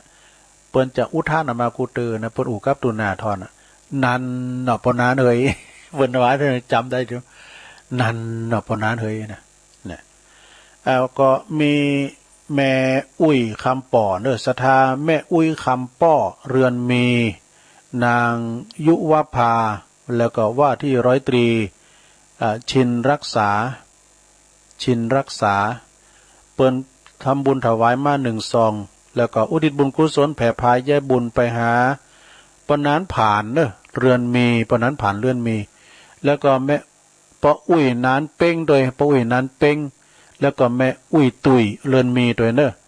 แล้วก็ร้อยตำรวจเอกอัมพรชินรักษานายกฤษดาชินรักษาตัว1 2เนอะขอบคุณหลายๆเนอะแล้วก็แม่นิดกาวลีเนี่ยนี่แม่นิดมันก็ฟังตลอดนะตัวลุงบ่ได้โทมได้นะเป็นว่าตั้งไฮดุงเนี่ยเปิ้นฟังกันหลายเนอะซะนะไฮดุงนำดิบก็อย่างนี้นะเปิ้นก็ฟังกันอยู่แต่เปิ้นโทมได้แมนนิดกาวาลีบ้านให้ดงเหนือหมู่ที่16ถวายการเตตุลุงอุทิศบุญกุศลไปหาจิตาดวงวิญญาณของแม่อุ้ยนางปะอุ้ยผงคำวังพลึกนี่คำวังพลึกนี่เป็นนามสกุลของอาจารย์เจ้าคุณมหาขายนะวัดปุณเปิ้นอยู่บ้านเดิมไปก็อยู่เหล่ายาวนะเหล่ายาวไต่ตุลุงก็เคยไปวัดอยู่ทุ่งสาธิตเคยไปแล้วเปิ้นเอาผ่าตาลลุงผ่าไตรเนี่ยกันนะเวลาว่าเปิ้นถึงวันครบวันเกิดเปิ้นมาจัดที่บ้านเปิ้นตุลุงก็เคยไปสืบชะตากรรมแต่ใกล้กันนะ ขอบคุณเด้อถึง2 ซองนี่นะเอาปอนโดยการถึงลงเด้อแล้วก็ทำบึดก็ค่อยสอธรรมมาติดสัปปีติโยวิวัจจันตุสัปปะโลโกวินาสตุมาเตภวัตวันตรายโยสุขีติคายุโกภวะอภิวาตานาสีลิสานิจังวุธาปจายโนจัตตารโอธรรมาวัฏันติอายุวันโนสุขังปะลังเนาะที่วัดดอยแดงเหนือสระญาติโยมเนาะเปิ้นมีการบูรณะปฏิสังขรณ์ซ่อมแซมวิหารเน้อเปิ้นโบกเปิ้นฉาบพระเจ้าปิ้นเจ้าภาพเนาะตารางเมตรละ199ติดต่อตีปะหลงศรีวังบังคมเนตรนะหรือว่าท่านเจ้าท่านพระอาจารย์สุทัศน์ธนัญชโยหรือว่าปดุลปาตีคำโอ้แสดงความเสียใจกับปดุลเลยเด้อน้องบ่าวของเปิ้นเสียแก่ชีวิตไปก่อนนี้เปิ้นมีกูแฝดดูไอ้ข้ามไอ้แก้วแล้วก็ได้ไปหอมสักคำน่ะอันปดุลเนอะ ติดงานปดุลปาตีคำนี่เปิ้นก็เป็นคุณเดิมไปก็อยู่บ้านห้วยปันจ้อยเนาะแล้วก็เปิ้นได้ฝากประกาศมาก็แล้วไปละเนาะไอ้แก้วอีกฮะเนาะไอ้แก้วนี่ครับไอ้คำนี่เป็นปีกับน้องเป็นครูแฝดด้วยเอาพร้อมก่อนเปิ้นเป็นรุ่นปีตุลุงพอเหมือนพระเอกหนังกรุงศรีวิไล แต่ก็เหมือนได้แหละเอาแล้วเนาะสถาญาติโยมทั้งหลายตอนนี้ตุลุงก็จะเช็คคืนแต่ถึงเวลาที่ว่าเปลี่ยนบรรยากาศเนาะตุลุงจะเปิดสายสถาก็โทรกันมาใครมีอะไรยังตีจะเช็คคืนเช็คสายโอ้ฝนตกหลายฝนตกหน่อยก็จะได้ก็ลองโทรกันมาเนาะเปลี่ยนบรรยากาศในกล้าม089 955 6506เจริญปอนเจ้าไหว้พระเจ้านี่จะต่อลุงตีทำดีนะเจ้าทำดีเปิดความดีนะเจ้าการทำดีเปิดความดีนั่นนิดหน่อยทำนิดหน่อยก็โอดปุ่นตั้งหลายว่าตนเองทำแต่ดีมีมากมายเหี่ยววุ่นวายว่าคนอื่นบ่ทำดีการทำดีเปิดความดีนั่นมีกาบ่เอาหน้าลงดีทำกันไปทำแล้วสุขมีคุณกาอยู่ในใจทำกันไปบ่ลงจิตสบายทำดีแล้วจดเอาไว้ในจันฟ้าบ่เอาหน้าบ่ประกาศถือไทยหันจดเอาไว้จันฟ้าเห็นวีลังทำดีกันจดไว้ในเห็นทองคำยองวันละกรรมนะเจ้าวันนี้กรรมว่าจุดตั้งนะเจ้าภาษาไทยแปลว่าปิดทางนะเจ้าคำยองคำว่าตึ๊ดภาษาไทยแปลว่าปิดเจ้าไหว้เจ้าเจริญปอนทางตันปุนตึ๊ดตังเจริญปอนไหว้เจ้าตุลุงแม่อินฟังอยู่เนอะฟังตั้งแต่ที่3มาแล้วเนาะแม่อุ้ยอินเนาะจ้าแม่สาบเสมิงจ้าแม่สาบเสมิงฝนตกตรงว่าดีแล้วมันจุ่มเย็นดีนักเลยต้องไปเดือดมันตกมันจุ่มเย็นแล้วเนาะจ้าขอบคุณหลวงอินเนอร์จ้าขอบคุณเนอร์รักใหม่เอาตุลุงกันเนอะถ้ามันกำยัดหนักมันหันกำมันเข้าใจแต่มันแปลว่าคือโอ้โหเนาะรักใหม่กันเนอะกันนะสาธุสายต่อไปเจริญปอนพระเจ้าตุลุงแม่พินเนาะแม่พิมพ์แม่พิมพ์ป่าแดดแต่ฟังกับเจ้าแล้วนะเจ้าคือเราก็ฟังข้อมูลเด้นะฟังครูบาอาจารย์นะยินดีแม่พิมพ์หลายๆฟังเพลงตัวแล้วก็รับตัวฟังไปฟังไปรับไปตุลุงมันลูกเจ้าเปิดเพลงออกเจ้าเนาะผูกก็ฟังแถมนะฝนตกกับเจ้าไม่แหละมิมว่าแล้วกะว่ากลางวันแต่ว่าตกจะหนักหรอปรากฏว่ามันจะตกหนักอยู่ด้วยนะแต่แม่จงดีเป็นเขียนไล่มานะระวังเด้อวันนี้วันพุธนี่นะไอ้นะผู้จะตกหาใหญ่นะก่อนระวังไว้เหมือนกันนะยินดีแม่พิมพ์เด้อป่าแดดป่าแดดในเมืองนะเจริญปอน ข้าพเจ้า ไม่ฟ้องคำมาทองคำที่แก้วฟังตลอดเจ้าอ๋อเจ้าคนเจ้าแต่ก่อนคนว่ากรรมโบราณนี่คนนับถือเนาะเจ้าเนาะเอาพอดีว่าคำล่ำคำขายเนาะได้กะเจ้าแม่นอ่ะเจ้าฟังตลอดนะเจ้าขอบคุณแม่ฟ้องคำเด้อติ๊บแก้วโตบันป่าไผ่บ่อทองเด้อนี่นะก็ฟังตลอดก็ฟังกันไป0899555606เจริญปอนจ้าทุลงเพนเด้อแม่เพนเอาว่าไปเลยแม่เพนไฟสว่างตาแสงธรรมะสว่างใจสว่างตาได้แสงไฟสว่างใจได้แสงธรรมเจ้าอาทบุญก็ว่าที่ทุลงว่าเด้อข้อที่1วัดความคิดข้อที่2วัดความดีข้อที่3วัดความดันข้อที่4วัดความจำข้อที่5วัดหัวใจข้อที่6วัดสายตาข้อที่7วัดสังขารข้อที่8วัดสันดานข้อที่9วัดจักรกาข้อที่10ทุลงว่าเด้อแต่จริงๆจะทุลงเจ้าปอนข้อที่10กับวัดหัวเข่าเจริญปอนสาเจ้าแม่จันทิพย์มาแล้วฟังแต่เพลงแรกกันเนอะฟังเพลงอยู่กันจ้ะโอ้หวานกับเพลงเนี่ย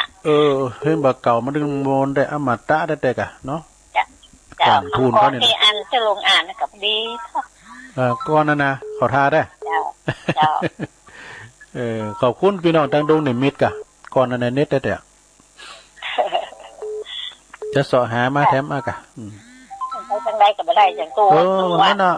พุทโธรับถึง2 ภาก็นำว่าพุทโธไอ้นายมอนก้านมานอนห้องส่งนี่เจอนึงเนาะตอนบ่ายก็เป็นนอนห้องใหม่ว่าน่ะรับไปพุทโธรับพอดีสบายอยู่ดีสบายน่ากะว่ามันขึ้นพื้นนอนรับไปกะกูนี่ขึ้นรับอยู่เฮ้ยรับอยู่หน่อยนะเขาถึงเมื่อไหนนี่กำวันไปไหนก่อนรับหรอวันนี้ไปรับวันนี้ก็มันแจงมาก่อกันมีฝุ่นก็ได้ปัดกวาดผิวเท่านี้เนาะอยู่กับวัดกับบ้านเนี่ยขอบคุณแม่จันติบหลายๆเด้อฝากไว้สาบารมีธรรมหลวงพ่อด้วยเด้อเจ้าวัดเกศกะลามเนาะวันนี้หลวงพ่อก็ไม่ได้ไปทางใดไปไหนอยู่วัดฮะกะพระครูสันติเกติยากรเนาะเจติยากรเจ้าสาธุหลวงพ่อเปิ่นใจดีหลวงพ่อเปิ่นก็ฟังนะเปิ่นหอมถึงหาปั้นหอมอาจารย์พระครูการเผยแผ่ธรรมนะเจริญปอนครับไว้สาครับสลุงพ่อน้อยบุญปันพี่น้องฝังเข้ามาแล้วเปิดมาตี3แล้วทางอันนี้มันบอกเปิดก็บอกผมปิดเสียก็เลยรับสลุงตื่นมาเดี๋ยวเปิดสลุงสลุงออกอยู่วันนี้แล้วปิ้นยังก็มันธรรมดาก็ตั้งแต่ก่อนมันโทรมาหาตุลุงก็เจอหาดีแล้วเพิ่นฟังเฮาก็ดีใจแล้วระวังโควิดตุลุงเลยน่าดึงไปไหนลืมบ่รักษาสุขภาพพ้องนะผ่านนะบรรยากาศหลวงพ่อมันนี่ใส่ซองเก้นก็ว่าไปบิณฑบาตครับผมก็มันจืดแล้วนี่เจ้ามาเสียบแล้วนะน่ะเสียมเข็มน้ำเดี๋ยวนี้ทุกเจ้าก็เข็มเน้นก็เข็มแล้วเด้อครับผมกับสาธุลุงเด้อเป็นกำลังใจตลอดขอบคุณปอหน่อยเด้อครับผมเน้นพี่นี่ก็มีนะศรัทธาญาติโยมทั้งหลายเพิ่นก็ไม่ได้โบสถ์กันน่ะ2 ปีแล้วนะแต่ม.1สำคัญแต่ก่อนนี้ก็มันมาจับซุปแต่เนี่ยเจริญปอนไว้สาจ้าตุลุงตั้งใดจ้าแม่จ่ายจ้าแม่ใจมาแล้วนำลัดจ้าดีกะฟังอยู่เด้อเจ้าน้ำลัดนี่ตำบุญเนี่ยก่อนตำบลนั่นหลวงตำบุญบันโลงได้จ้าอำเภอจอมทองแม่ใจฟังเจ้าแล้วก็จ้าฟังเพลงดีแล้วไปพดเจ้าแล้วจ้ารักพิลึกอะนะเพลงก็โมนนี่คนตกก็เจ้าตุลุงต้องว่านะกะคืนแล้วนี่มีเลยต้องว่าก็พอดีอยู่พอกำนั้นสบายดีเนาะ40,000จ้าดีแล้วต้องไปไหนเด้ออยู่เฮ้อน่ะขายโคดีๆกะใส่แมสให้กันเด้อจ้าขอบคุณแม่ใจสาธุแม่ใจนี่ก็ดึกดำบรรพ์เปิ้นเคยโทรมาตั้งแต่ได้ล่ะก็ขอบคุณแม่ใจมึนๆนะหยอดก็ดีละเนาะ เจริญปอนเจริญโอ้เข้ามาใหม่เด้อเข้ามาใหม่เจริญปอน ไปสาเจ้าทุลุงแม่สีอ่ะเจ้าสีเจ้าแม่สีปัญโยโอ้เปิ้นอูเรื่องลับนี่ขอยเปิ้นเนาะฮะ สบายอกสบายใจนะทุลุงเนาะก็กะตามมาตรภาพแล้วฮะคำสอนวันนี้นะม่อนขนาดนั้นเข้าใจดีขอบคุณหลายๆนะโอ้ยขอบคุณได้กำลังใจจะหลายเด้อแม่สีเด้อเขาอกเข้าใจนะทุลุงหักคำก่อนนะอาจารย์เด้อเอาละลองว่าบ่เหรอฟังก่อนเด้อคนจะสวยคนจะงามน้ำใจไม่ใช่ใบหน้าคนจะสวยกิริยาไม่ใช่ตาหวานคนจะโรยสินทานไม่ใช่บันโตนะเจ้าเนอโอ้เตกะ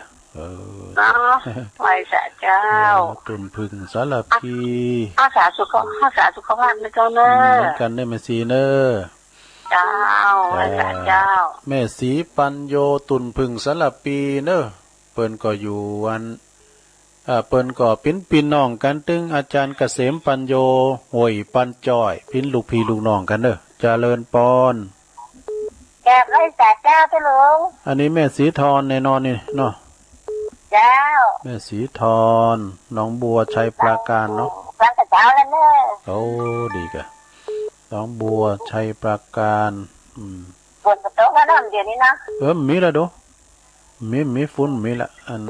อากาศเย็นดีเนาะโทมในใจพัดลมแล้วนี่โทประหยัดประจัดลายเนอะจ้าขอบคุณเนอะส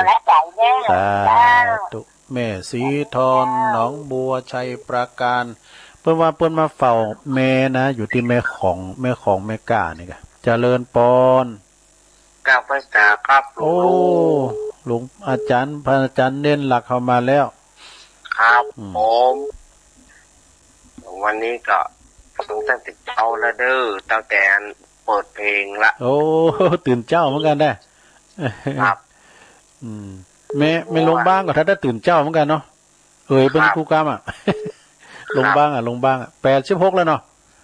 87แล้วครับโอ้87แล้วไหนดูโอ้ได้กันนี่ก็เป็นกำลังใจลุงเด้อวันนี้ขอบคุณหนักครับผมขอบคุณหลายๆเด้อนั่นครับผมกลับไปสักครับสมณเณรเอาลักปัญโยนานเด้อเพิ่นก็กำลังใจตุลุงมาโดยตลอดเนาะวันนั้นนี่ติดงานได้ออกรายการสักกรรมเพิ่นไปติดวันการที่ผ่านมาน่ะวันศุกร์พวกเจริญปอนเจ้าค่ะพระเจ้าตุลุงก็แม่สุเกียวเด้อแม่สุเกียวศิลปะสิทธิ์อ่ะแม่น่ะแม่สุเกียวฟังเพลงตุลุงก็มาแต่เจ้าแล้วเด้อเจ้าเพลงเก่ามนตื่นมาก็ได้ยินเพลงตุลุงได้ยินคำตุลุงเนี่ยฟังเทศฟังธรรมมาสั่งม่วนดีเจ้าเอามาได้ไปหน่อยเราฟังธรรมะธรรมโมเนี่ยเนาะอ้ากะเจ้าเป็นเอาถิ่นอาธรรมเนี่ยเป็นที่จ้างที่เพิ่งและตุลุงเด้อแม่น่ะบึดตอนบ่ายก็ฟังแถมเจ้ากราบไหว้สาธุเจ้าเด้อตุลุงสาธุเจ้าศรีลาพรแม่สุกแก้วแรงเบิกก็ฟังแถมบ่าย3สอธรรมตุอุ่ยมาเตดเนาะพวกเจ้าก็มีอยู่เจริญปอนเอาไว้สาเจ้าแม่สมพัดบ่เจ้าแม่ละเจ้าแม่สมพัดเนาะแม่ย่อยสันทรายเช้านั้นมา3 โมงนะอันฟังที่จังฝันตอนทำมันสเปเฮละเนาะสเปเฮละได้กะเอาหั่นหน่อยนิดหน่อยอันนี้มาผสมผสานกันน่ะมื้อเจ้าทำทุกคนเสร็จแล้วบึดจะเอาทำมาเตดบึดเอาทำตุอุ่ยมาเตดแรงเบิ่ก่อนเนาะซอหาก่อน มันต้องซอหาวันต่อวันอ่ะตุลุงมาซอหามื้อไปมันได้นะถ้าเตดทำวันนี้เราเตดสินหนาเว้ยมันขี้ลืมอ่ะมันต้องวันต่อวันอ่ะขอบคุณแม่เนอร์แม่สมผัดสันทรายแม่ย่อยโอ้ขอบคุณสาธุ0899555656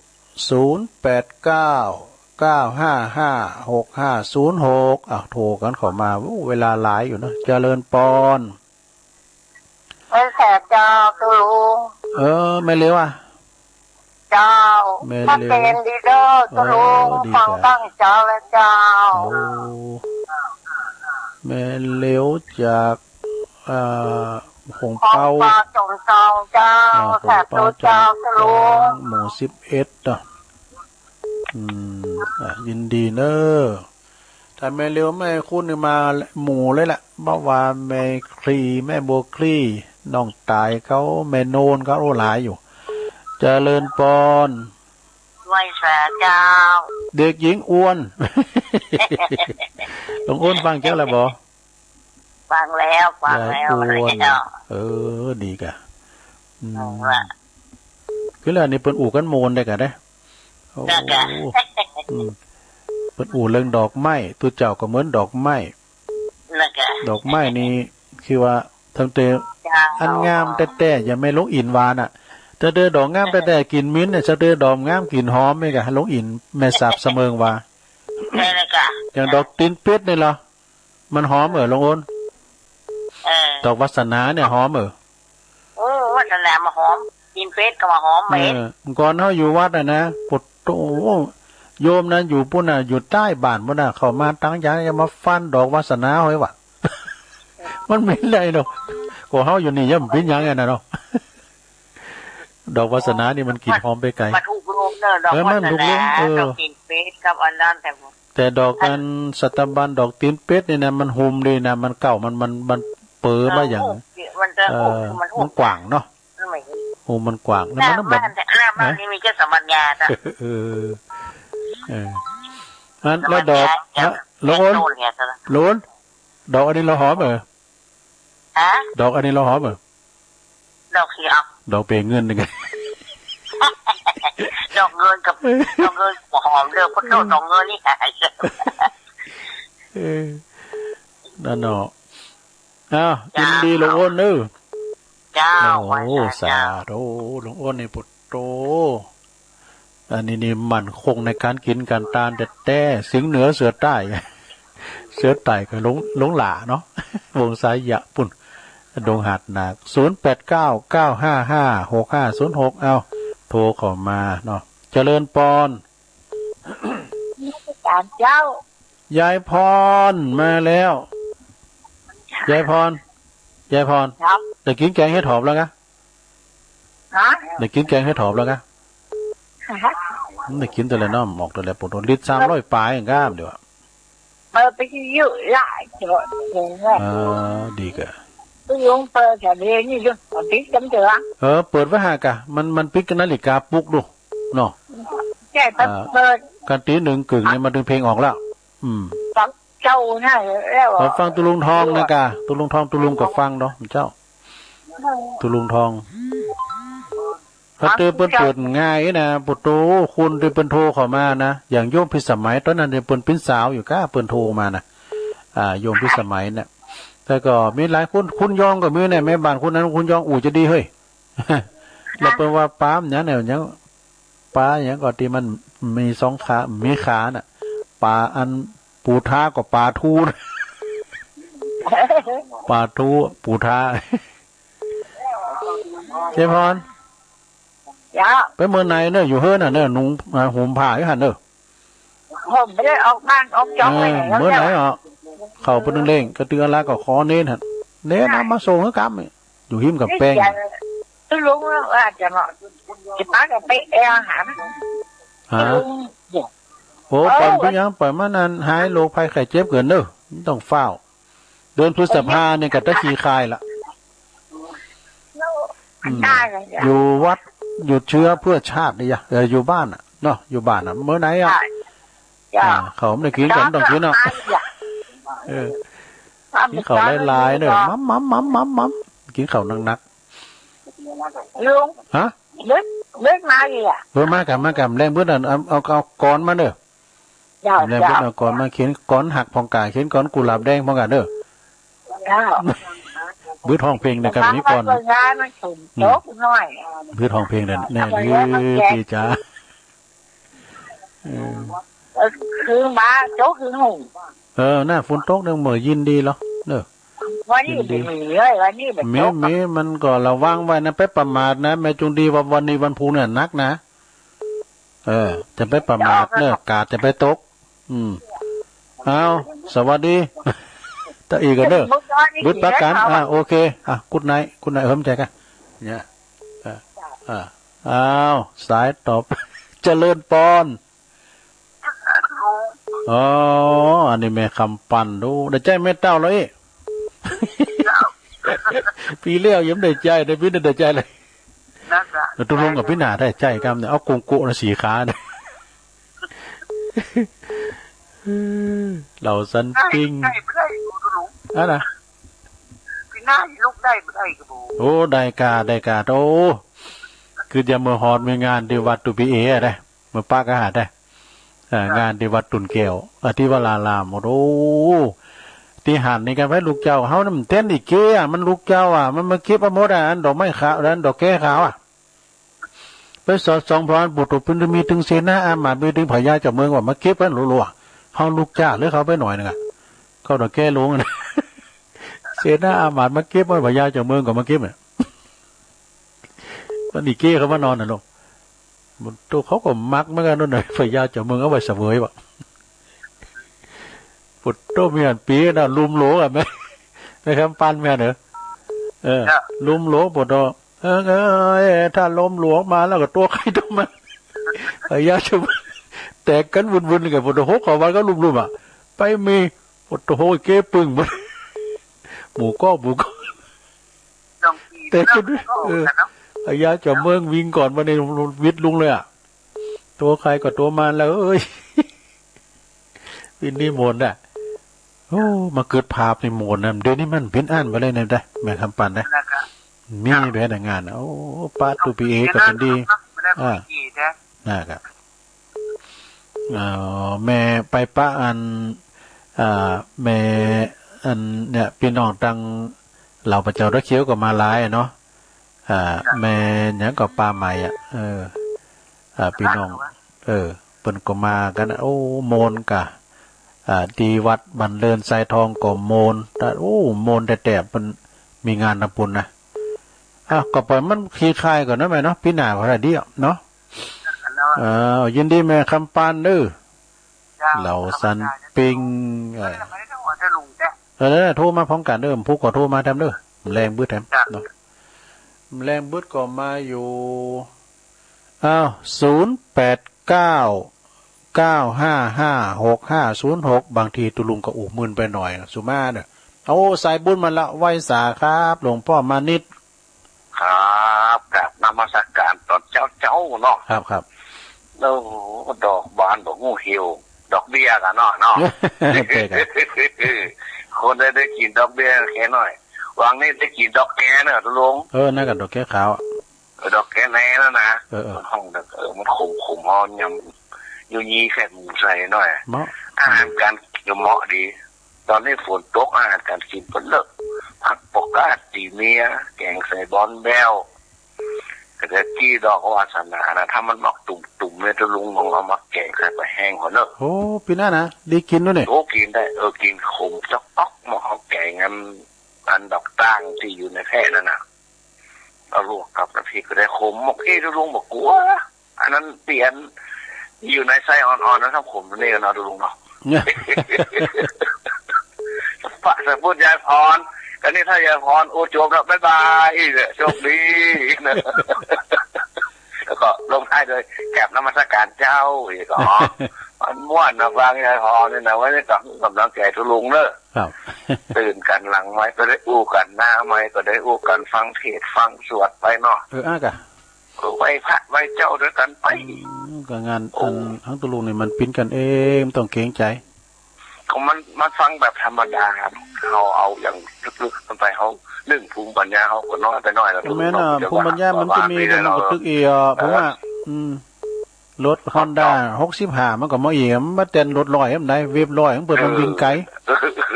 เอาไปตามสถานเนาะตามภูมิปัญญาที่ว่าแก้เงินแต่เช้าได้ท่องไปได้ร้ายแล้วก็เตะทำเตะนั่นก็สืบต่อจากคำสั่งสอนของพระพุทธเจ้าโมแล้วเนาะมาตักเตือนเรียกว่ามาสอนคือเขามาอู้กันเขาได้สติเนาะทุกนอก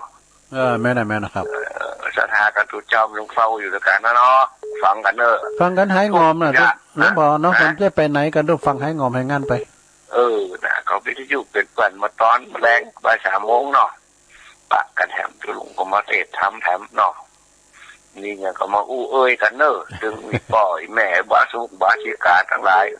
ว่าอาจารย์เจ้าที่ฟังเพื่อก็ต้องด้วยกันต่อไปก็ต้องไปไหนอยู่วัดหยุดเชื้อเพื่อชาติอยู่บ้านก็หยุดเชื้อเพื่อชาติระวังโรคโควิดมันจะติดต่อไปก็จะมีไข้เลือดออกยุงลายไขมันเนอะการไว้สาครับนะครับโอ้ตุปิโอมบ่ก็ฟังเหรอตุปิโอมเปิ้นอยู่ปุ้นกฤษกรแสงเงินชัยจากทุ่งโป่งเจริญปอนไปใส่เจ้าตุลุงต้องได้จ้ะไม่วางเจ้าไม่ว่างอ่ะน้ำต้นไม่วางเจ้าโอ้ไม่ฟองเป็นไม่ฟองบั่นน้ำต้นโอ้มึนเนี่ยได้ท้าวโทรมามองนี่สู้กับบ้านก็ใครดีเลยดีจ้ะก็อันพักผ่อนไม่ฟองน้ำต้นก็เอาวิทยุเพิ่งกูก่อนต้องไปไหนเนี่ยไม่ฟองอยู่บ้านอยู่จ้องหากันเขาฝากความคิดถึงกันไปปนานด้วย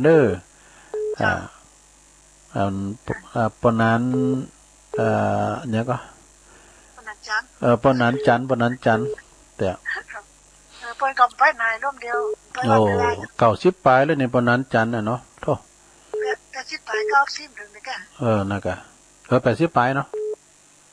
โอ้เปิดก็ฟังตลอดก่อนขอบคุณนั่นแม่ฟองเด้อจ้าโอ้สาธุโอ้ยินดีแม่ฟองมึนนะแกเปิ้นได้โทรมาแม่บุญเมืองรอฟังแม่บุญเมืองห้องหาอายุ83แล้วนะแม่บุญเมืองนะแม่บุญเมืองอยู่ห้องหาพูนตาตุ่มพุ่นเจริญปอนกราบนมัสการครับผมโอ้มาแล้วอาจารย์นิพนธ์ไม่ได้พี่ผมได้ยินว่าไอ้อย่างพระเจ้าเปรียบเหมือนดอกไม้ละอันตู้เจ้าเหมือนดอกไม้มาหลากหลายสี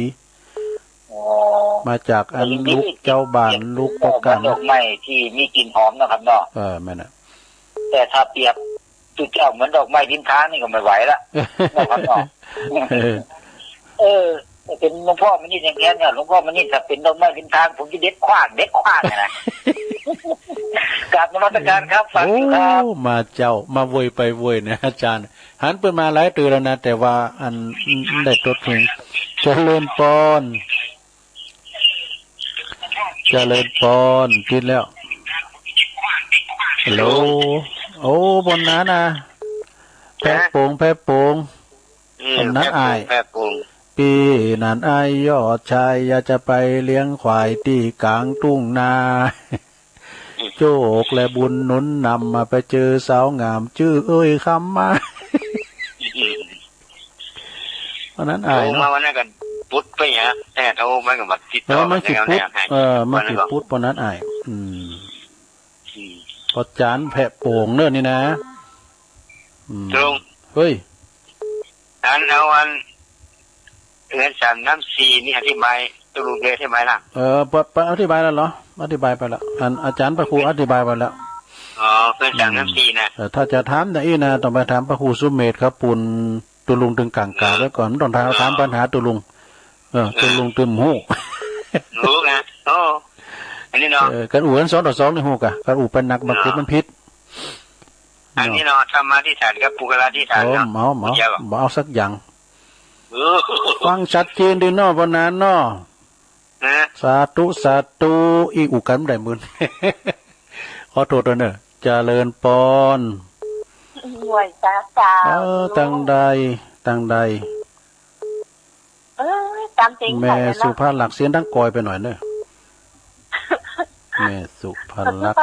อยู่ท่านพระเจ้าแดงนั่นแม่นะฮู้ละสุภาพหลักสันพระเจ้าแดงฟังกุตุนกุองไอ้เจ้าฟังถึงวันกุตุนกุองชัดเจนดีจุลุงดอกงาเจ้าว่าดอกหินดอกทานหอมมึนหอมนานหอมไปไกลเด็กอะ ดอกมันหอมยังเหมือนเนาะรสผัดทำก็หอมไปไก่รสศิลรสผัดทำเนี่ยนะมียังเต่ายังเป้งอ่ะได้เลยแม่น่ะอันคุณตกก่อนดูไม่ตกว่าแล้วนะกะวันนี้วันพุธนี่ก็ระวังไว้เหมือนกันนะเจ้ามันตกมากกว่ายินเนาะมันร้อนละนะกะยินดีเนอะจบเวลาตุลุงบดีหรอสาธุมีสาวสองสายด้วยกันนะดอกสาธุเนาะแม่บุญปันแตนสกรรมศพเตี้ยจอมตองไหวสาบารมีตามหลวงพ่อพระครูพิพิธปุญญาภิรมย์ตัวเนอะเจ้าคณะตำบลสีตี้ศพเตี้ยเจ้าวัดวัดศพเตี้ยนะขอโทษสายเกินเนอสายแรกแม่น้อยกาดนัดสายที่สองแม่อุ้ยอินแม่สาบเสมิงสายที่สามแม่พิมพ์ป่าแดดสายที่สี่แม่ฟองแม่ฟองคำติ๊บแก้วปั่นไหลปอดทองสายที่ห้าก็แม่เพนขาวเตี้ยจากตาจ่างเวงน้องหลองสายที่หกก็แม่จันติ๊บวัดเกตกาลามเนอะสายที่เจ็ดก็ป้าน้อยบุญปั่นมโนครจากเสาหินฝางขอบคุณป้าน้อยเนอะป้าน้อยมาคุณก็เหมือนมาถึงหมดอ่ะสายที่เก้าสายที่แปดแม่ใจบ้านน้ำลัดเนอะบ้านตำบลบ้านหลวงจอมตองสายที่เก้าแม่สีปัญโยสารพีต้นพึ่งนะสายที่สิบก็แม่สีทรหนองบัวชัยปราการนะสายที่11ก็สามเณรเอารักปัญโยนันเนอร์จากสันเหมิงวัดสันเหมิงนะสายที่12ก็แม่สุแก้วศรีลาพรตัวแทนพี่น้องสลิติอำเภอบ้านห้องสายที่13แม่สมผัดแม่ย่อยสันทรายสายที่14แม่เหลียวจอมต้องขวงเป้าเนอร์หมู่11นะสายที่15แม่อวนกิติลังกาจากสันหินจากอันสันขวางดอยหล่อสายที่16ยายพรร้องวัวแดงสันกำแป้งเชียงใหม่สายที่17แม่คำปันเหล่าสันปิงสายที่18หลวงพ่อมานิษฐาวโรสำนักสงฆ์หอมบุญสายที่19แม่ฟองน้ำต้นบ้านน้ำต้นเนอสายที่20อาจารย์นิพนธ์วัดพระธาตุดอยสะเก็ดเนอสายที่21ก็ปนนั้นอ้ายเริ่มแพะโป่งเนอปอาจารย์ปนนั้นอ้ายแพะโป่งสายสุดท้ายแม่สุภลักษณ์สายที่22แม่สุภลักษณ์สันพระเจ้าแดงนะก็ขอบคุณกูเสียงกูสายได้เศร้าสองสายด้วยกันนะก็ขอบคุณเนอวันนี้ตุลุงนำรายการจากราชสถาไปก่อนเนอพุกก่อนมาปักกันได้ใหม่แรงเบื่อทำตัวเนอจัตตาโรธรรมาวัฏันติอายุวันโนสุขังปะลา